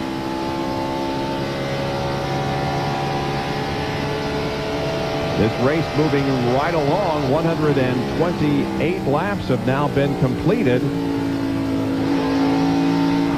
267, and there is Jeff Gordon continuing to hang on to 2nd position. He started 5th, but look what happened. He fell back to 16th position on the 73rd lap, but began to move up and has the runner-up position nailed at the moment as we're on board with Ricky Craven.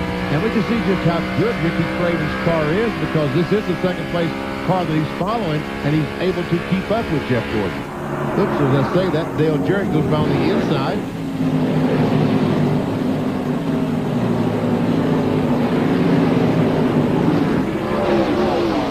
Looks like that Evernham Ford is still going to make some changes to be able to keep up. It looks like right now it might be just a tick slow. They're gaining on every pit stop, though, and that's the important thing. That's exactly what happened last week at Rockingham, where they kept working and working and finally got it right for the end of the race. Dale Jarrett, meanwhile, is working a little bit better right now as he goes to the inside and takes 2nd from Gordon, but look at Jeff fight back. And what a great vantage point for Mark Martin, huh? That's Rusty Wallace. Rusty's just trying to figure out, okay, should I try to go between these two guys? I don't think this car will fit in that hole between these guys, so let's see. Jeff, is he going to be the one that's going, let's see. Yeah, maybe Jeff will. No, I think Jarrett's going to. Let me dive down to the inside and get Jarrett. Now the Tabasco Hot Zone telemetry will show us what the RPMs and speed is on the Rusty Wallace car. We saw 183 on Rusty's car. Earlier we had seen like 185. Passing Jeff Gordon coming off the corner is responsible for that 2-mile-per-hour drop in turn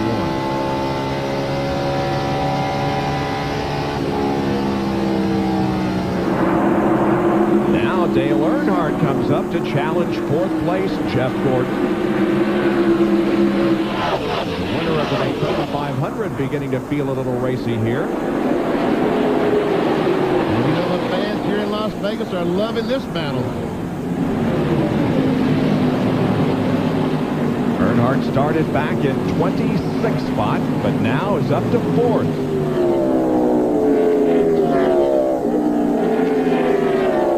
Earnhardt strong the restart looked like he's going to struggle to keep up, but all of a sudden, here he comes back and is up to 4th spot and seems to be running pretty doggone good. Jeff Burton. Yeah, speaking of coming back, here's a guy that was penalized for too fast on pit road and has worked his way back up into 10th spot, or rather 11th position. So Burton is indeed moving up through the field. That's Kevin LePage at number 91. He's running the side and now in front of LePage is in 34th position, a lap down. So we have 40 cars on the lead lap, or make that 31 cars on the lead lap as we near the halfway point of the Las Vegas 400 NASCAR Winston Cup race.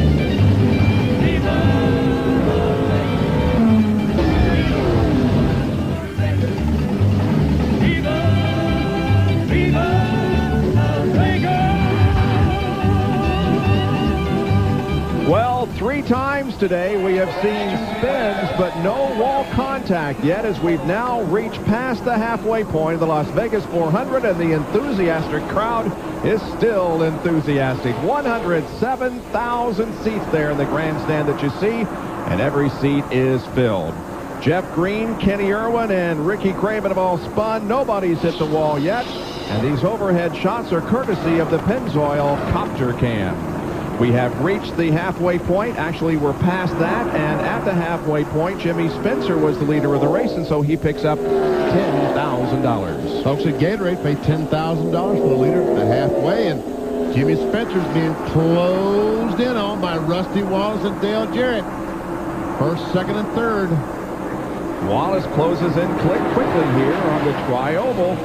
Officially just 0.3 of a second, but it's more like a car length and a half. Meanwhile, here comes the 4th place car and 5th, Dale Earnhardt and Mark Martin. And Mark is thinking about taking away that 4th spot from Dale. It looks like he's going to as he drives up on the outside as Dale Earnhardt comes off the corner. And there's not much Earnhardt can do except slide in between Bill Elliott and Mark Martin, trying to use the draft of Mark Martin, whatever he can, to help his progress.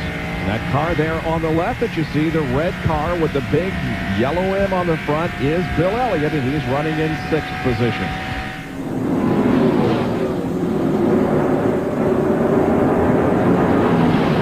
The man on the move is Rusty Wallace as he closes in on Jimmy Spencer. This is how he did it. And we see that Rusty Wallace started 1.1 seconds behind Spencer, and 5 laps later was just a half second behind. We can see how consistent Russell was. 33.9, 0, 1, 1, 1. Consistently 1/10 of a second faster than Jimmy Spencer. Spencer, meanwhile, consistent at 34.3 twice and 34.2 3 times in that 5-lap session. Now here is Rusty diving to the bottom of the racetrack and taking the lead away from Jimmy Spencer. When Rusty Wallace pulled in the corner on the end behind Jimmy Spencer, just a little bit got the air off the spin. Elliott going by Earnhardt on the outside. That'll move into the 5th spot. Rusty Wallace took that air off Jimmy Spencer's spoiler and got the Winston car extremely loose as he goes in the corners. Now Dale Jarrett goes in the 2nd spot. So in 1 lap, Jimmy Spencer falls from the lead back to 3rd position. But remember, Spencer only changed 2 tires trying to get that track position, which worked beautifully for him. And I think his car's going to run well enough to maintain that track position until the next pit stop, where he'll change 4 tires like the rest of them. And now Musgrave's trying to go by. Check out the First Plus Financial Field summary here, showing you where everybody is running at the moment. See Benson back there in, was he in 14th spot? Yep. After falling a lap down, getting it back.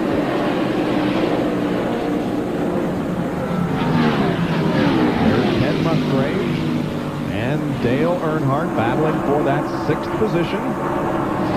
Earnhardt to the bottom side, and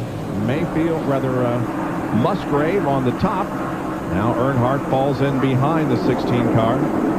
The 99 car, meanwhile, of Jeff Burton is coming. He's moved his way up to 8th position.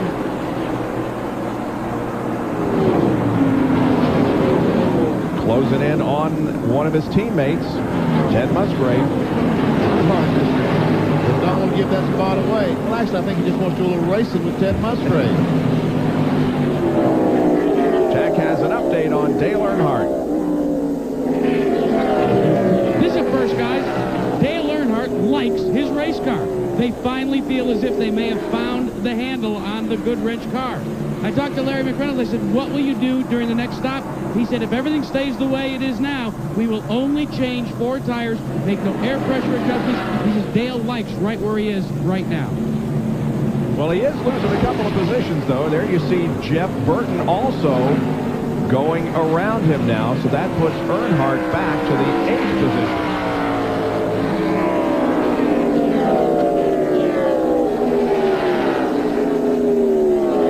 Earnhardt has not led a lap so far today. He has led in the previous 2 races this year in Winston Cup competition. Of course, he won the Daytona 500, also led a lap at Rockingham. And Jeff Burton goes by his Roush teammate Musgrave on the outside. Musgrave realized that Burton's car is faster. Now Earnhardt is going to try that high line to get by Musgrave.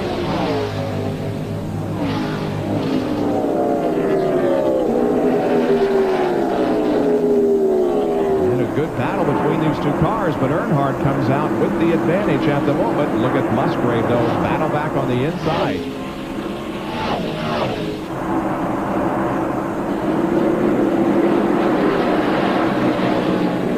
Dale Earnhardt broke the big losing streak with the victory at Daytona.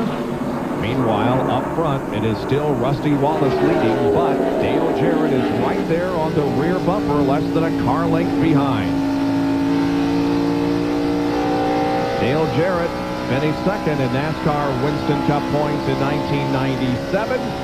He is currently second to Rusty Wallace here at Las Vegas. Back in a moment.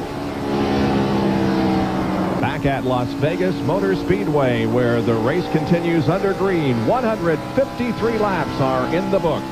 Well, tomorrow night on ABC, America's Funniest Home Videos is back with Daisy Fuentes and John Fugelsang, then you and Barbara on 2020, followed by Dylan McDermott in The Practice. It's all new on ABC Monday night.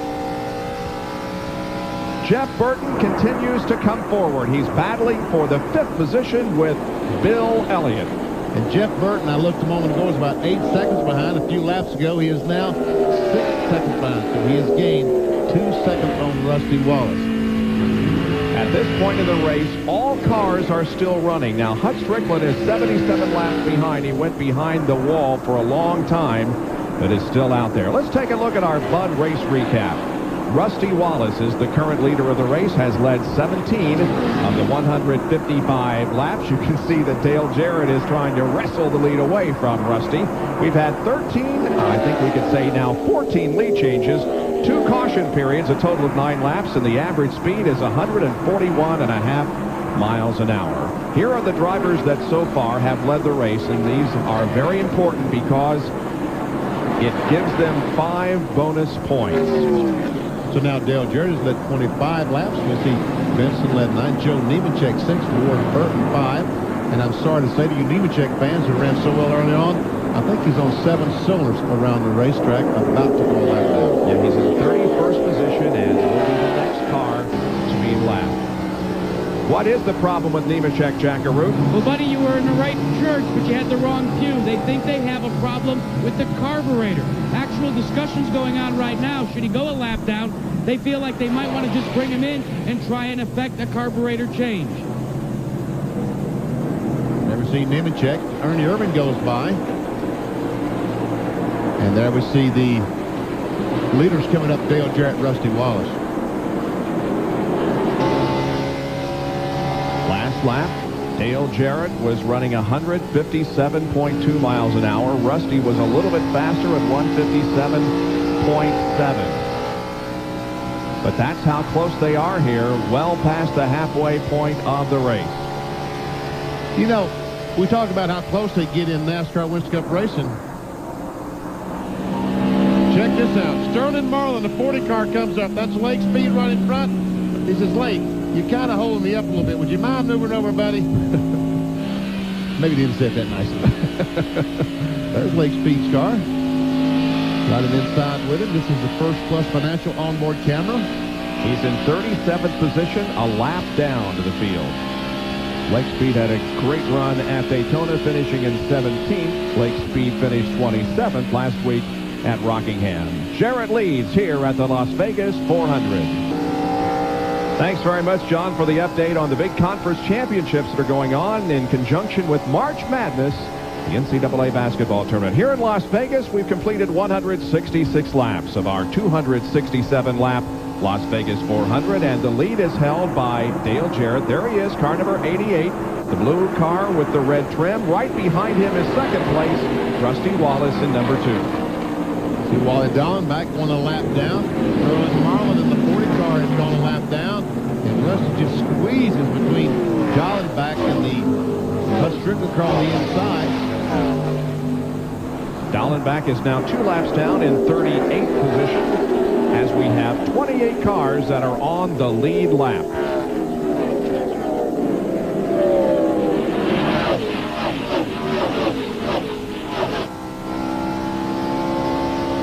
Here comes another Napa Field summary for you, showing where everybody is running. Jimmy Spencer running 4th after starting in 29th position. Jeff Burton continues to be one of the fastest cars on the racetrack. Dale Earnhardt is 8th after starting in 26th spot.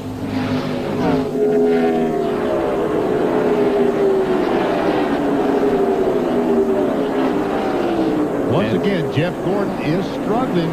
We saw him when they threw the green flag to start the race. He struggled his way back to about 20 spots. This time they only changed 2 tires the last pit stop. They changed 2 tires trying to get that track position, but it hasn't worked because now he's struggling all the way back to 20th spot after starting in about 2nd spot. Yeah, things have not gone well for Jeff Gordon. At times it appears the car is okay, but then it goes away ahead of him. Oh, look at this. Talk about close action. As the leaders come up on lap traffic, they make contact. Jarrett still has the lead as they put a lap on Bobby Hamilton in the number 4 car. He's in 28th position right now. So 27 are now on the lead lap. And here's Bobby Labonte making a pit stop. Jerry Punch, is he within your view? Coming right at us, Bob, at 45 miles an hour. That's the required speed on pit road. The Interstate Battery crew. Joe Gibbs, the 3-time Super Bowl winner, is the car owner here for this machine. For Bobby Labonte, the younger of the 2 Labonte brothers. Right side tires, Jeff Chandler.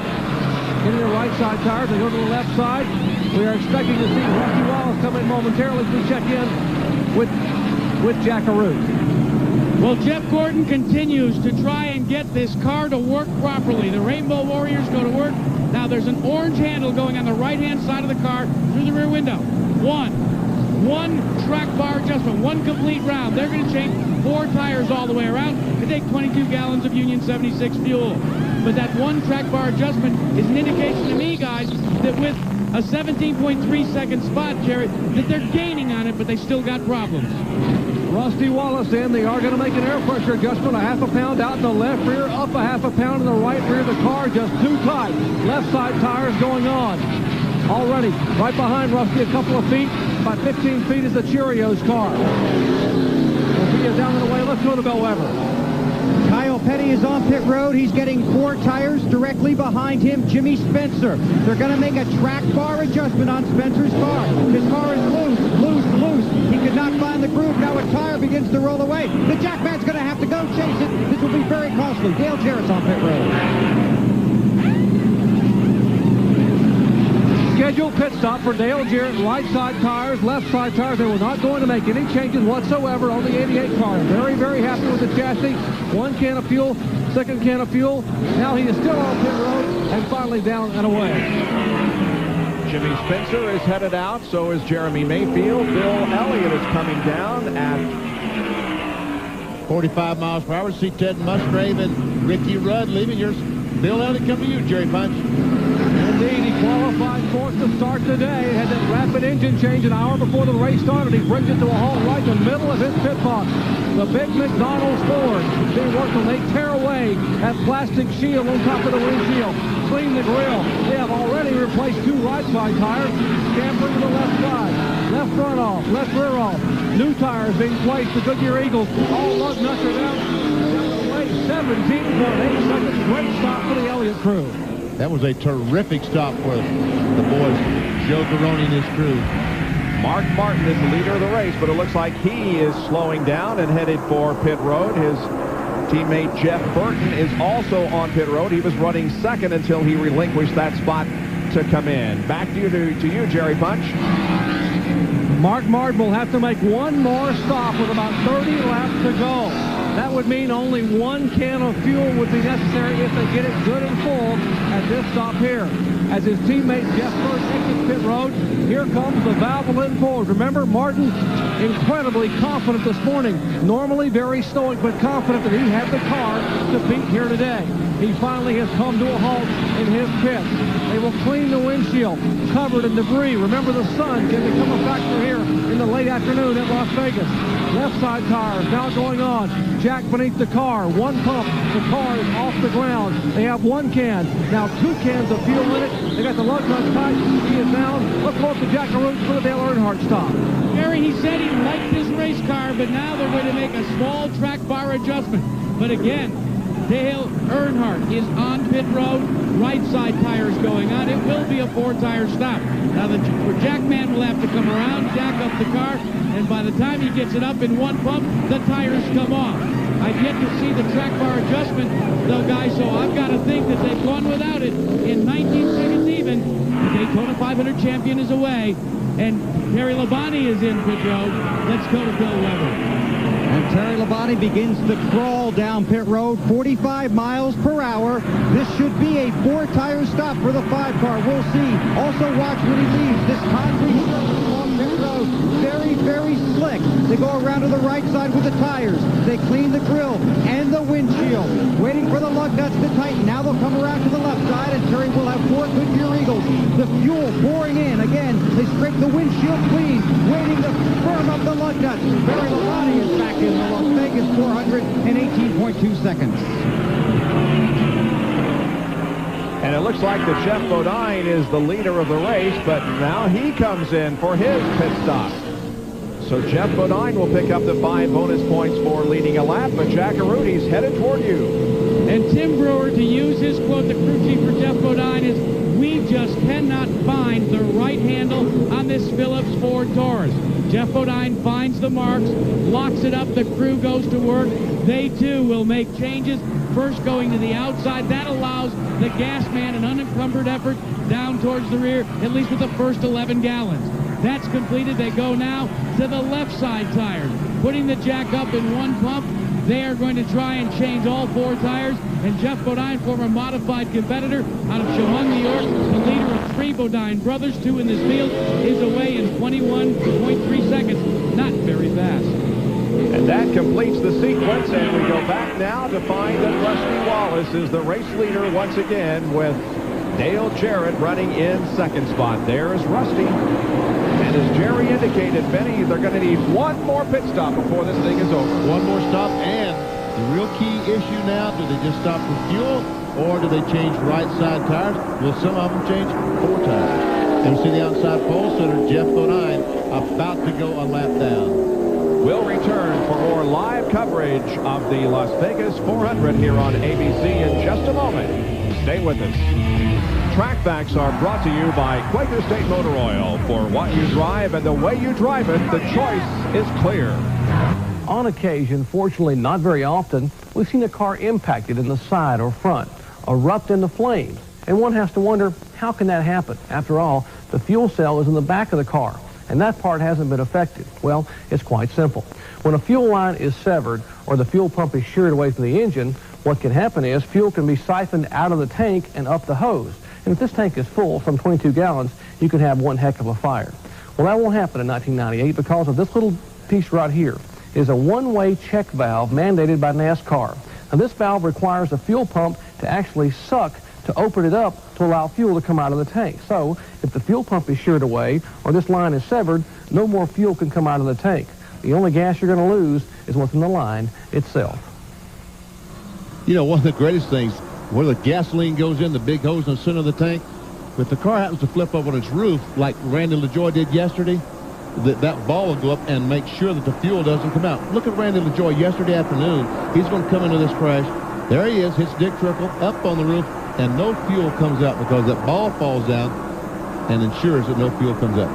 Normally he'd lose 20 gallons of gas as he rolls down through there. And the defending Busch Series champion was uninjured in that crash. There's the huge crowd that's gathered here to watch the Winston Cup cars compete in the Las Vegas 400.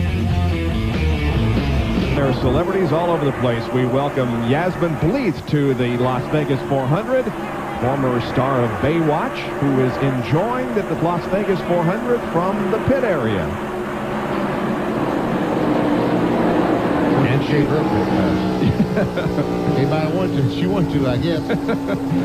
And we're watching Rusty Wallace maintain the lead by just a car length or so over Dale Jarrett. And right ahead of Rusty Wallace is Jeff Bodine in that blue and white number 7. And Rusty has tried to chase him down for a long time and just hasn't been able to put Jeff a lap down. So Bodine remains on the lead lap in 22nd spot. And Ernie Irvan is now going 2 laps down as Rusty Wallace goes by him. Dale Jarrett is closed up right on the back bumper. You see the M&M's car. Pretty neat story here on Wednesday afternoon. Lance Burton wasn't, I think, the magician here in town. Over to the M&M candy store at the store on Las Vegas Boulevard. Changed his Skittles Pontiac into the M&M's Pontiac that he ran here this Sunday. Next week in Atlanta, he'll be back to the Skittles car. Oh, we have that. Now, there's the car that Ernie drove last week in Rockingham. And all of a sudden... And... You can distract the other drivers. I get it. I understand. Well, there it is. Wow. Ernie said, where'd my car go? Well, it's been fun to visit Las Vegas this past weekend, and we look forward to many trips back to this fantastic facility. Well, the number 6 car of Mark Martin has fought his way back to 3rd position. Jerry Punch. Well, that's the good news, Bob. The bad news is that Mark Martin radioed in a moment ago and told the guys, I think the transmission or rear end may be coming out of this thing. The crew behind pit wall are getting ready. They have a cart here with a new rear end gear here. They've got a transmission here. They've got pan and greases all here ready for that car to come in. Now, Mark Martin radioed just now a moment ago and said, guys, if this thing holds together, we can win this race. But he may not be the only guy having trouble as the 43 car is smoking on the racetrack. Yeah, that's John Andretti. He's in 18th position, but you can see a trail of smoke that becomes, whoa, I think he just blew up. Well, he did. That happened going in turn 1. Just at the end of the straightaway, it does that when it reaches peak RPM. But it's not going to last long doing that, that's for sure, because now it's smoking off the corner. And about the time he gets to the end of this, and the NASCAR flagman has black flag named ready for the smoke. So John will have to come to pit road and have that problem checked out. Meanwhile, here's a battle for 2nd position as Mark Martin goes inside of Dale Jarrett, and they go wheel to wheel down the backstretch. Man, oh man. Look how fast that Mark Martin has been going. Started almost 2 seconds behind Rusty Wallace, is now just 9/10 of a second behind Rusty Wallace, and we can see he's been faster on each and every lap. Will the gear or transmission, whatever's causing that vibration, will it last? Mark Martin is certainly hoping, please, just last about 7 more laps. A great side-by-side battle all the way around the racetrack between Mark Martin and Dale Jarrett for 2nd position. Rusty Wallace watches in his rearview mirror as the leader of the race.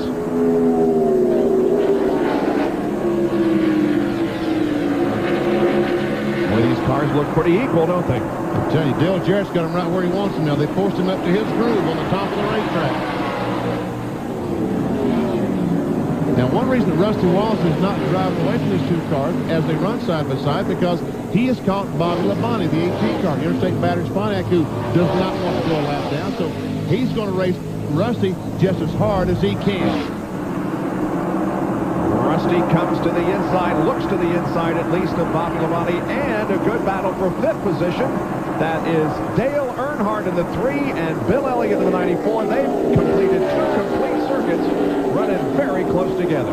And Musgrave is there watching this because he is in 7th spot trying to figure out which line is the best. And Earnhardt loose. Oh, man, he almost spun coming off the corner. Jack Arute has more on Dale Earnhardt. And Benny, that's a bad break for Dale Earnhardt because just about 3 laps before he radioed into Larry McReynolds and said, these are the best tires I've had on this race car. And Larry said, show me. Well, he did. But now when you get a little loose like that, you put heat in those tires. They aren't quite as effective. Well, he came very close to losing it. Meanwhile, it is Mark Martin who's trying to wrestle the lead away from Rusty Wallace. And they go down in the corner, and Martin will take the lead, so he's fought his way back from 2 seconds down to take the lead from Rusty Wallace. An impressive performance by Mark Martin as he has taken command now of the Las Vegas 400 with 66 laps to go. We have completed 201 circuits.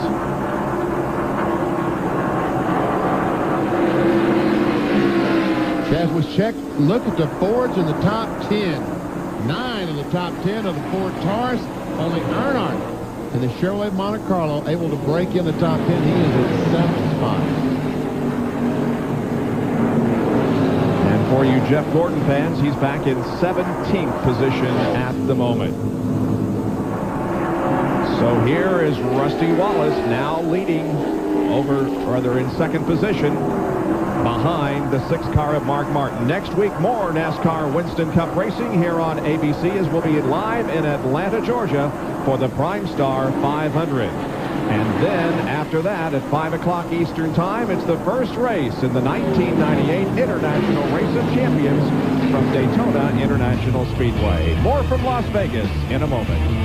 Las Vegas Motor Speedway, 207 laps have been completed in the 267-lap race. And right now, a car owned by Jack Roush and driven by Mark Martin is at the front of the field. And all 5 cars owned by Jack Roush are running in the top 13. Chad Little running in 13th, the worst, and 1st, 4th, 5th, and 8th. And Johnny Benson now has worked his way up to the 6th spot. And Little has moved his way up to the 12th spot. So we got 5 of the Roush cars in the top 12 spot. John Andretti we saw earlier with the smoke coming out of the car. Bill Weber. John Andretti's car being loaded up on the STP rig. What happened, John? Right after the first pit stop, it looked like we started to lose power and some smoke was coming inside the car and burning a piston, I guess. And we kept running, and then finally it started smoking so bad that there was nothing we could do. And NASCAR black flagged us, and when it burns a piston, you can't get them to stop smoking. So load the STP Pontiac up, and I'm really proud of the team because we didn't unload very good, and we had a really strong race car when we were hitting on all 8. Okay, John Andretti done for the day. Of course, he drives for the king of stock car racing, Richard Petty. And that becomes the first car officially out of the race. Now, Kenny Wallace is behind the wall, but John is the only car out of the race so far. It was close a few laps ago. The number 41 car driven by Steve Grissom had a problem. We'll show you what happened here. There we see the Kodiak Chevrolet of Grissom. As Jeff Bodine goes by. That's Robert Preston right behind the 41 car to come off the corner. I think a little bit of a touch from Preston in the back of the 41 car, and Grissom goes up, gets a little loosed up, tries to get it saved, and I think did in fact save the car without hitting the wall. Good job, Steve. Very good job of saving that car. It slid high up on the racetrack, up in what they call the marbles, the slick part of the racetrack, but Steve was managed to gather it in. Right now, Grissom is 3 laps down, running in 36th position.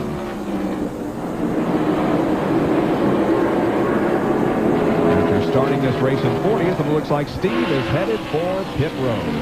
He's to the point that he can make it the rest of the way. These tires are not working well, so the best thing you can do is stop, put 4 tires on, and he should be able to pick his speed up considerably. 16 cars are on the lead lap as the crew goes to work now on the left side of the Kodiak Monte Carlo. Completing the work and getting Steve Grissom back out there for probably the remainder of the race now. 212 of 267 complete here in the Las Vegas 400. Well, this is a magnificent facility here about 12 miles northeast of Las Vegas, and these overhead shots that have been coming to you all afternoon have been courtesy of the Pennzoil Copter Cam. Mark Martin leads, Dale Jarrett, Rusty Wallace, Jeff Burton, and the number 26 car of Johnny Benson running fifth. We'll be right back.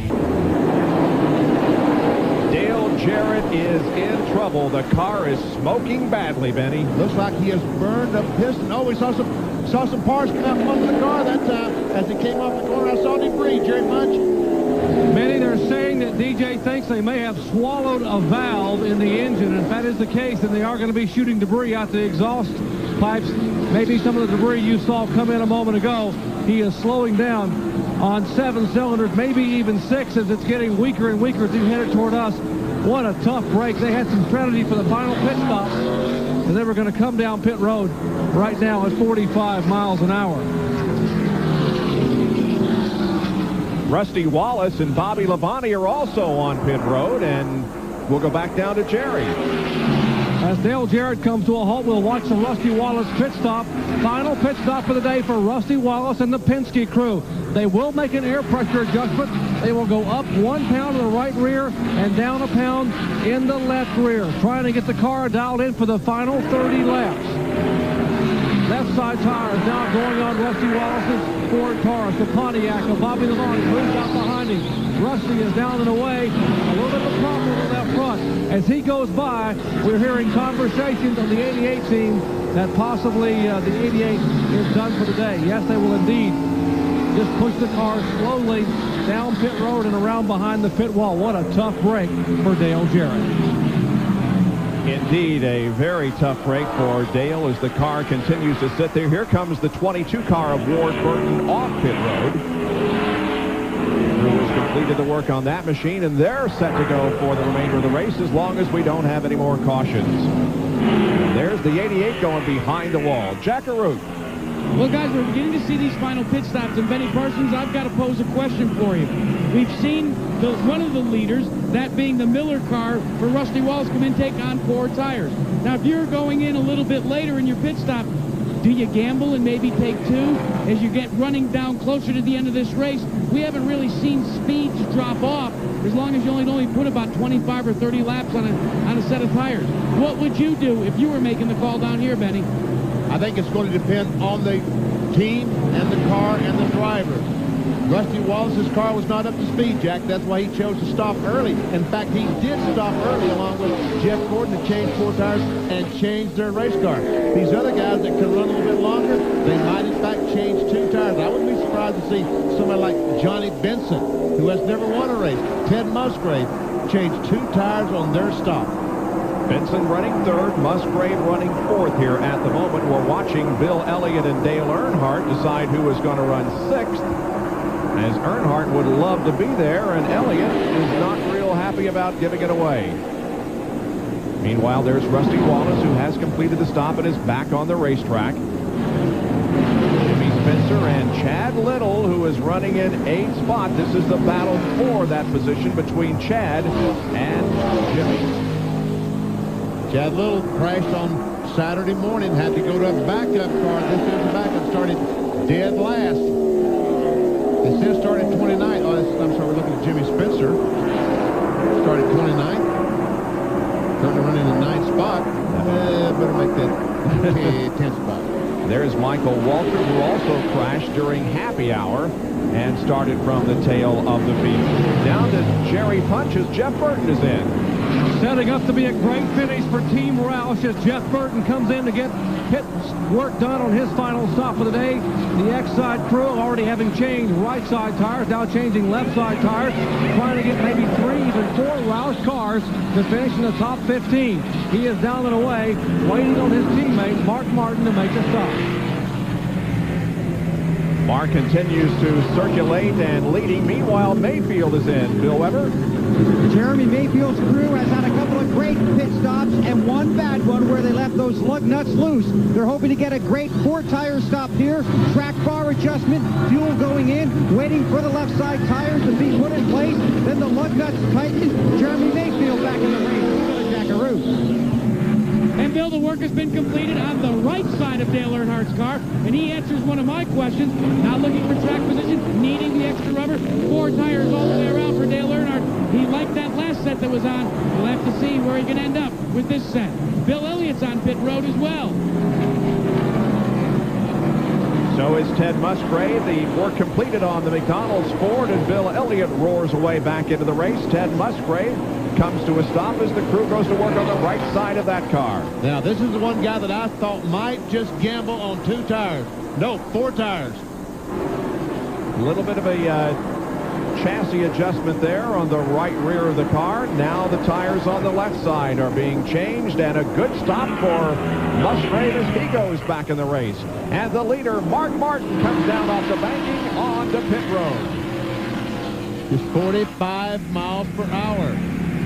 Jerry Punch, he's coming to you at 45. It better be 45. Well, Benny, it is 45 miles, and I remember the vibration Mark talked about. He said the vibration is coming and going as one car spins coming on the pit road. That is Jimmy Spencer, apparently. Oh, Johnny Benson is fun coming on the pit road. Another one of the Roush machines. He gets his car right and headed in. Here's Mark Martin's final pit stop of the day. They will change all 4 tires, clean the windshield, updating the vibration situation. Mark said the vibration is coming and going. When it comes back each time, it gets worse and worse and worse. They are hoping and praying they can hang on and possibly win this thing. Mark Martin, 1 of 4 Roush cars, are in the top 10, 20.2 seconds as he is down and away.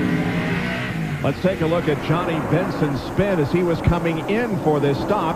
Here he is coming down off the 12 degrees of banking onto pit road, and the car gets out from under him. I tell you what, Johnny Benson has never won a race, and that's exactly what caused that spin, because he wanted to come off the racetrack and gain that 1 or 2 seconds that he needed, and guess what? That cost him.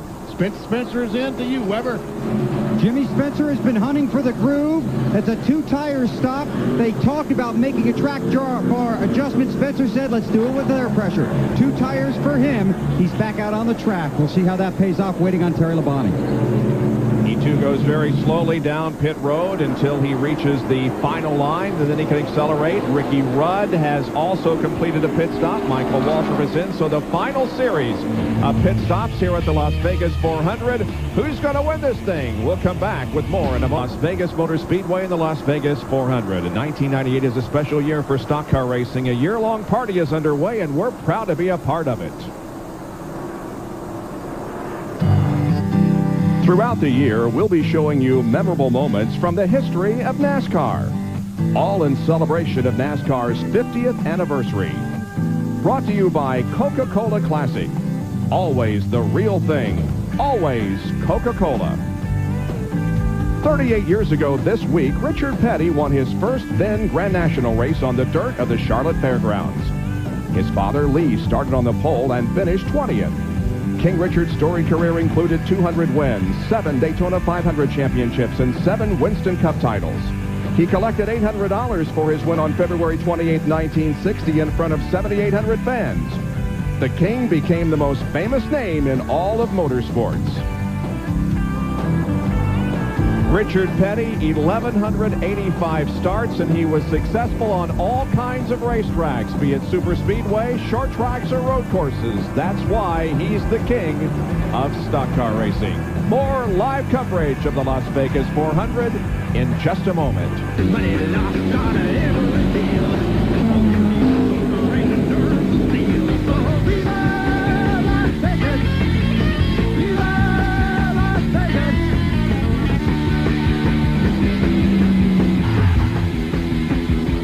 Well, we've seen 3 wide racing, some bumps, 5 spins. A car has not yet hit the wall. Let's hope that that is the way it stays. We have, however, seen 1 engine expire that has unfortunately knocked Dale Jarrett out of the race. Jerry? Well, you can almost see the frustration and feel it from Dale Jarrett. Dale, you look like you almost had him covered today. Well, we had a good race car. Mark was strong there at the end. Rusty had a good car, but I was talking to Todd on the radio going down the front stretch about what we were going to do to try to catch Mark to make the adjustment on our last pit stop whenever something might go in the engine. No warning at all, no vibrations, no fluttering, no nothing? No, everything had been perfect up to that time, and it wasn't like we were over-revving it. I told the guys early I thought we might have pulled too high a gear, but it was working out for us, and last set of tires that I was on there was just a little bit slippery, and so we were getting another set ready, and I thought that we were going to be in good shape, but just couldn't quite make it today. Dale Jarrett will head to Atlanta and possibly try to get his bad luck turned around here in 1998. A 34th at Daytona, 7th at Rockingham, and a DNF here. Well, Jerry, there is the lead change. Now, Jeff Bodine indeed was the leader. However, Mark Martin is about to take the advantage away from him. Jackaroo. Hey, guys, I'll tell you what Jeff Bodine and his crew chief, Tim Brewer, are doing right now. They're betting on a 15. They're going to take a hit. They're looking for a caution flag. Brewer says he'll keep Bodine out until he literally runs on fumes. He said, if we get a caution, he said it'll be a game of who gets out of the pits first. He said, if we don't get a caution and we come in, he says, watch for gas only. I said, what about tires? He said, read my lips, gas only. And probably pretty good strategy for Jeff Bodine. Yeah, right now we've only got about 23 laps to go, 22 laps to go, something like that. And 22 laps. The car looks like it's slipping around pretty good, but he can probably keep up with it for that long.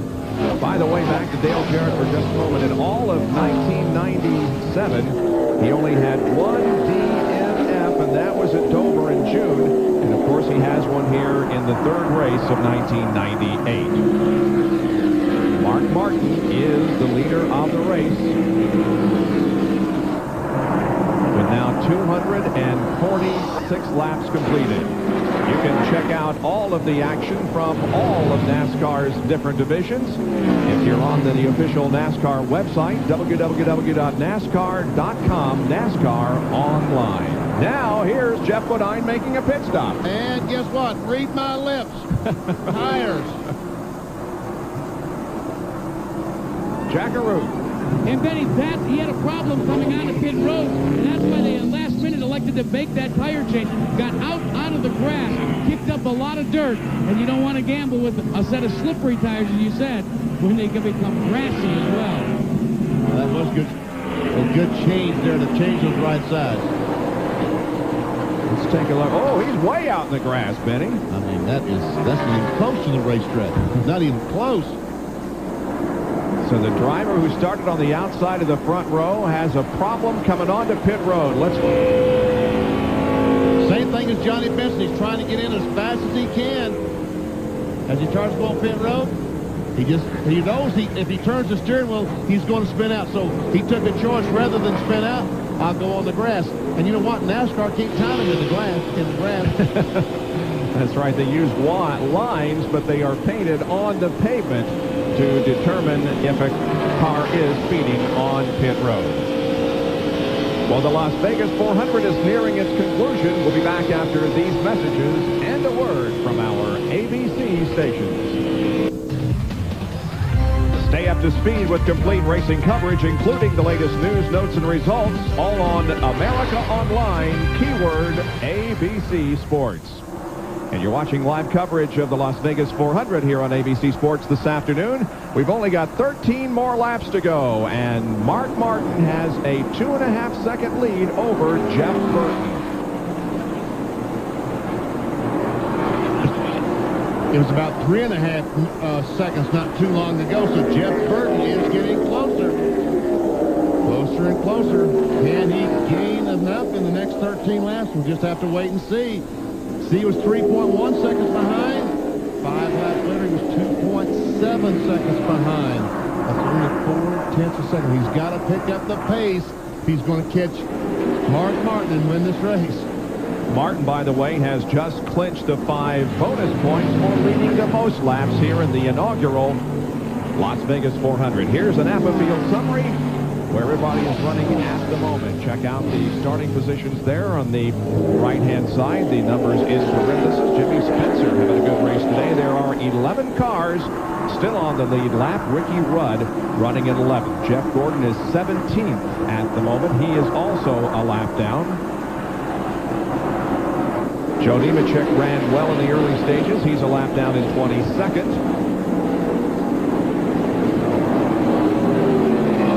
Having some problems today. He's 3 laps down. Kenny Irwin, we saw him spin earlier. Dale Jarrett out of the race, so is John Andretti.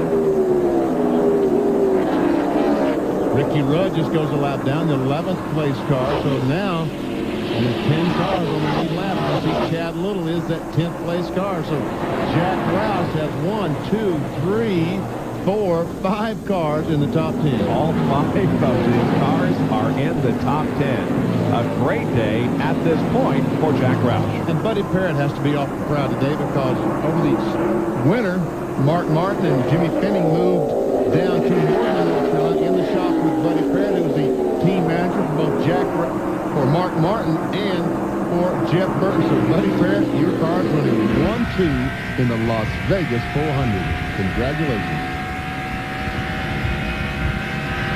There are 9 laps to go with Mark Martin showing the way. 2.5-second lead over Jeff Burton.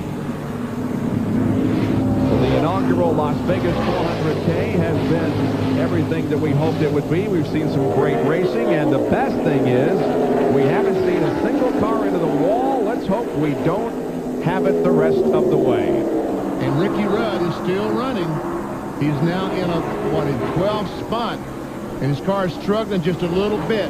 But so far this year, his average finish is 40 seconds. So Ricky Rudd really needs this one. Yeah, that's after a 42nd place finish at Daytona and a 43rd last weekend at Rockingham. So Ricky Rudd perhaps is now beginning to turn his season around. As 8 laps now remain in this event. The 3rd place car is Rusty Wallace. On board with him, he's about 13 seconds behind Mark Martin. And 11 seconds behind Jeff Burton. Jeff Bodine is in 14th position after making that pit stop just a few minutes ago and getting off the pit entrance as he did.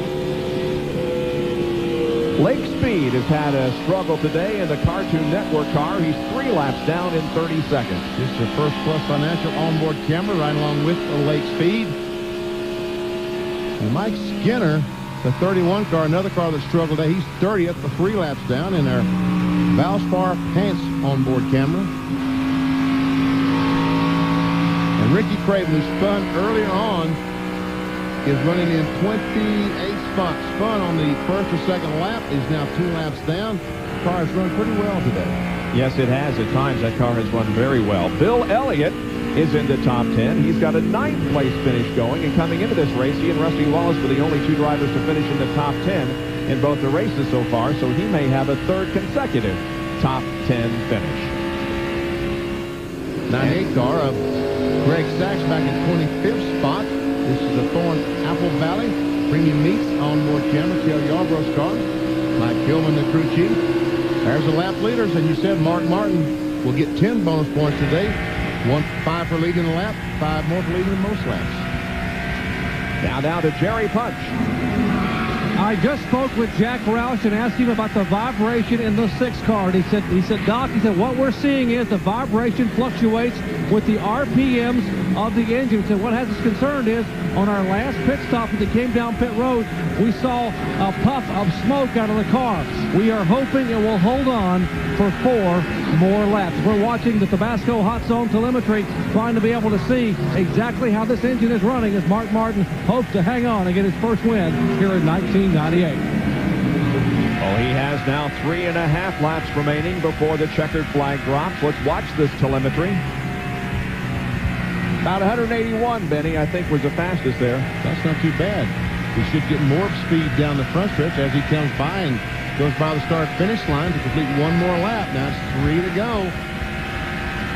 165 as he accelerates. Wow, he's only down to 170 going in that corner. It's changed. Has the wind changed? No, the wind still come. I thought maybe the wind direction had changed, but Mark Martin going by Kenny Schrader, putting Schrader one more lap down. Schrader's now 2 laps down, running in 20th position. Mark Martin has those left side tires way down under that white line. And he's coming up on 2 laps to go. The white flag will come out next time for Mark Martin. Tell you what, he's not running as fast down that straightaway as he has been. I don't know what the problem is, but maybe he's slowing down. He can't slow down too much. Jeff Burton is only a second and a half behind him right now. That was correct. He's gained a half second just in the last lap. But Jack Roush is going to come out a winner in either way, whether Mark wins or whether Jeff wins. Mark is in turn number 4, coming onto the tri-oval and looking at the white flag, indicating a mile and a half left. And he wins the inaugural Las Vegas 400. It'll be his 23rd career win if he can pull it off. Let's see what happens on this final lap. Jeff Burton gains 2/10 of a second again that last lap. We can see Jeff Burton behind the 2 lap cars of Schrader and Bobby Hamilton. Mark Martin goes on to the backstretch. He's halfway around. Burton indeed is coming on strong, but I'm not sure he's got enough to do it. It doesn't look like he will. Mark Martin now in turn number 4. Here he is. The crowd is on its feet cheering for the winner of the inaugural Las Vegas 400, Mark Martin. Jerry Vaughn told us at the very beginning of the show today that Mark Martin was very, very confident. Mark Martin has his 23rd career win, his 14th on a super speedway, and it is the first win for 4 tourists in NASCAR Winston Cup competition. Here's Jerry. Well, Jack Roush, by our calculations, 1st, 2nd, 4th, 6th, and 10th. 5 Roush cars in the top 10. What a day. Well, that's what we set out to try to do. You know, I know that's being awful greedy, but everybody's worked hard. This ain't ebbs and flows. You know, you wind up doing better than you should for a while. Normally, it seems like you don't do nearly as well as you should. It all kind of come together. I'm sure we'll pay a price for this in the races that upcome, you know, but I'm really proud for Steve Meal, who was the first guy on here with me, and of course Mark and Buddy Parrott and everybody else is here now. Jimmy Fennig did a great job. The guys did a nice job on pit road, even though they haven't worked together. We thought we had a little bit of a vibration that we worried about. We need to have something to worry about. That kept us busy, and then of course we had a little smoke as we left the pits the last time, which gave me a concern, but we came through it fine. Mark's the race car driver that we all think he is. You know, he showed it again today, and we're just anxious to get on to Atlanta. What about those final few laps? Jeff Burton and Mark Martin. I saw you run up to Jeff Burton's pits, and what were you telling those guys? You know, those guys were far enough away from one another that I didn't think they could run into one another. This is my 11th year in Winston Cup racing, the first time that I felt like if something happened to my car, which was in the lead or the second place, I still had a chance. I was feeling a little smug about that toward the end. Jack, congratulations. Go celebrate. Thank you, sir. Jack Roush, 5 of his cars, all 5 of his cars in the top 10. What a day for Roush Racing, Bob. Indeed, and Mark Martin heads for victory lane for the first time since Dover in September of last year. We'll be there, too, to talk with him when we come back to Las Vegas Motor Speedway. Vegas, and there is the man of the day at Las Vegas Motor Speedway. Mark Martin wins the inaugural event. Here's our McDonald's Winner's Circle interview in Jackaroo. Well, Mark, you always downplay your luck, you downplay your chances, but you told your crew, you told Benny Urtel, you told anybody who wanted to listen, today was going to be your day. Let me tell you something. God answered my prayers today. We had problems today, and I didn't think we were going to make it. I just didn't think we were going to make it, and you know, I just prayed for, you know, for it to be His will, whatever, and that I would accept it if it broke. But I was going to go out leading, and that's when I stepped on it, went to the front. I got to thank. It's my chance to talk now, and I got to thank Buddy Parrott and Bobby Hudson and everybody at Roush Racing for giving me this opportunity and building this brand new race team. Valvoline, Cummins, Bugle, Bosch, Ford, Goodyear tires worked awesome. Eagle One, our new on board this year, new sponsor on board. These guys are awesome, and we made a change over the winter, and I was afraid people were going to say that I did the wrong thing. We did the right thing, man. We ran awesome last week, and it was even better this week. Let's talk a little bit about the mindset. When you had that vibration, as mysterious as it was, you know, what do you do as a driver? You just kind of threw caution to the wind and said, I'll accept your will, God, and just put the pedal to the metal. Well, that's what I had to do with it. You know, I want to move up in the points so bad after leaving Daytona 38th in the points, and I would love to win. It can kill me, you know. I mean, I can let it break me in half, and I just decided, no, this is God's will. If it breaks, that's what he meant for me today. And I want to say, Matt, we won, buddy. Matt, of course, his son, and Jack Roush giving the congratulations. And Bob, maybe the best way to describe this team right now is what this guy said over the radio to that guy right there after the checkered flag. He said, hey, we're going to be tough the rest of the year. I think that's a given. 4 wins in 1997 and a win already in 98 for Mark Martin. And not only that, he moves into the top 10 in the point standings. Rusty Wallace still has the points lead. He's lengthened it over Dale Earnhardt. Jeremy Mayfield third. Jeff Gordon slips to 6th. Mark Martin up to 7th in the point standings as we head to the Prime Star 500 in Atlanta. We'll be right back. Thank you, John. Back at Las Vegas Motor Speedway, and here's a look at the unofficial results. Now, the bullets there on the right side of your screen indicate the drivers who led a lap, and the double bullets mean that Mark Martin led the most laps. And we see Jeff Burton close, but not close enough, a second and a half behind in second spot. As we looked at 16 through 30, we see that Ward Burton did, in fact, lead a lap in his Pontiac back in 18th spot. Jeff Gordon finished in 17th spot. Here's the remainder of the field. Joe Nemechek ran well in the early stages, led a lap, finished 37th, and Dale Jarrett, of course, fell out with engine problems. Let's go down to the pit area for some interviews. Bill Weber. With the 3rd and 5th place finishers in the race, and Rusty Wallace, you and Jeremy are 1st and 3rd in points. First of all, talk about your day. Well, it's a great day. We had a good car all day long. We led a bunch of laps today. It came from 10th to lead it. And I thought we were going to run better than we did at the very end there, but at the end it just started going away a little bit, and it just was having a problem. But the car was a good car all day long, and I was real happy. We got some more points. We're 1st in the points still, and we're showing some consistency. That's cool. And you've talked about that. You want top 5s, and the wins will come. Yeah, that's right. We got to keep laying the wins down. I mean, laying the top runs down, and the wins will come. We're knocking on the door so much right now. We're leading a lot of laps, first, second. I thought we were going to get it at Rockingham and didn't get it, but we got close today. Okay, well, Rusty is the professor. He increased his points lead. Here's the student, and one couple of loose lug nuts hurt you there, but other than that, you had a great day, Jeremy Mayfield. It sure did. You know, my hat's off to Rusty and all these guys that helped us a lot this week, and the whole Mobil 1 team. You know, we fought back twice from 30th, and didn't have any radios. You know, I could hear them, they couldn't hear me, and made a tough day for us. Both of us got in top 5, and that's all we can ask for. Yeah, Jeremy hasn't had a chance to talk to anybody for about 3 hours now, but he and Rusty will talk over this one. A great finish for the Penske team. Now the story of another team. Continuing the story of Team Roush with 5 finishers in the top 10. Jeff Burton, outstanding effort to finish 2nd. Well, it was a great run for the Exide Ford. I'm really proud of Buddy Pittert and Bobby Hudson as our general managers and shop foreman. My crew chief, Frank Stoddard, and Mark's crew chief, Jimmy Finnan. They did a great job. It's a great effort from the Morrisville operation as well as the Liberty operation. I got us in trouble speeding on pit road. That lost us an awful lot of track position. That hurt our chances to win. And then we had a little bit of a bad pit stop that lost us a little bit of track position again. And then it just stayed green from then on. So that little bit of track position that we lost hurt us.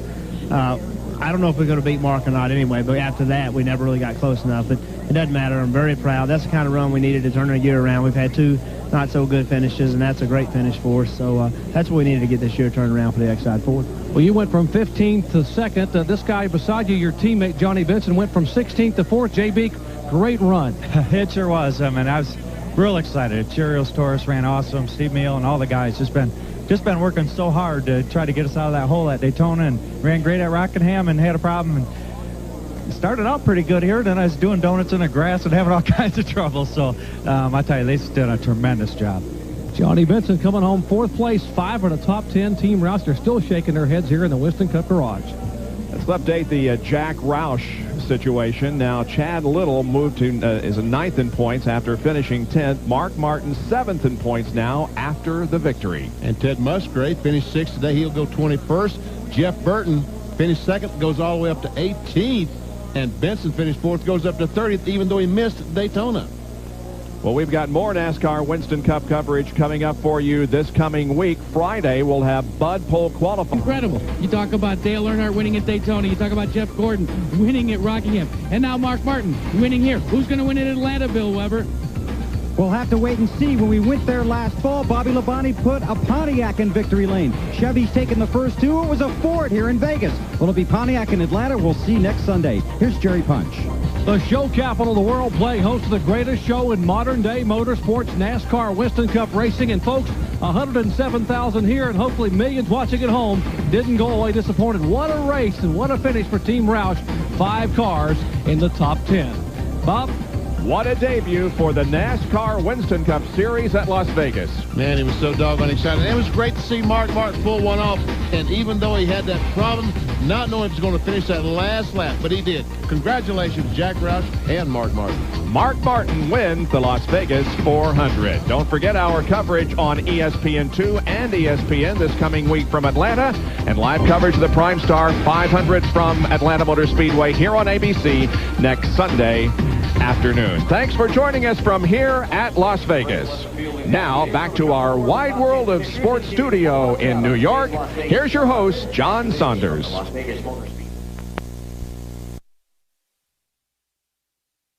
As it celebrates this year its 50th anniversary. Darlington Raceway. It doesn't matter if you drive a Ford, Chevy, or Pontiac, or if your name is Gordon, Wallace, Jarrett, or Labonte. She'll bite you at any moment. Down through the years, her foreboding corners have claimed the best of drivers. The Darlington Stripe is waiting for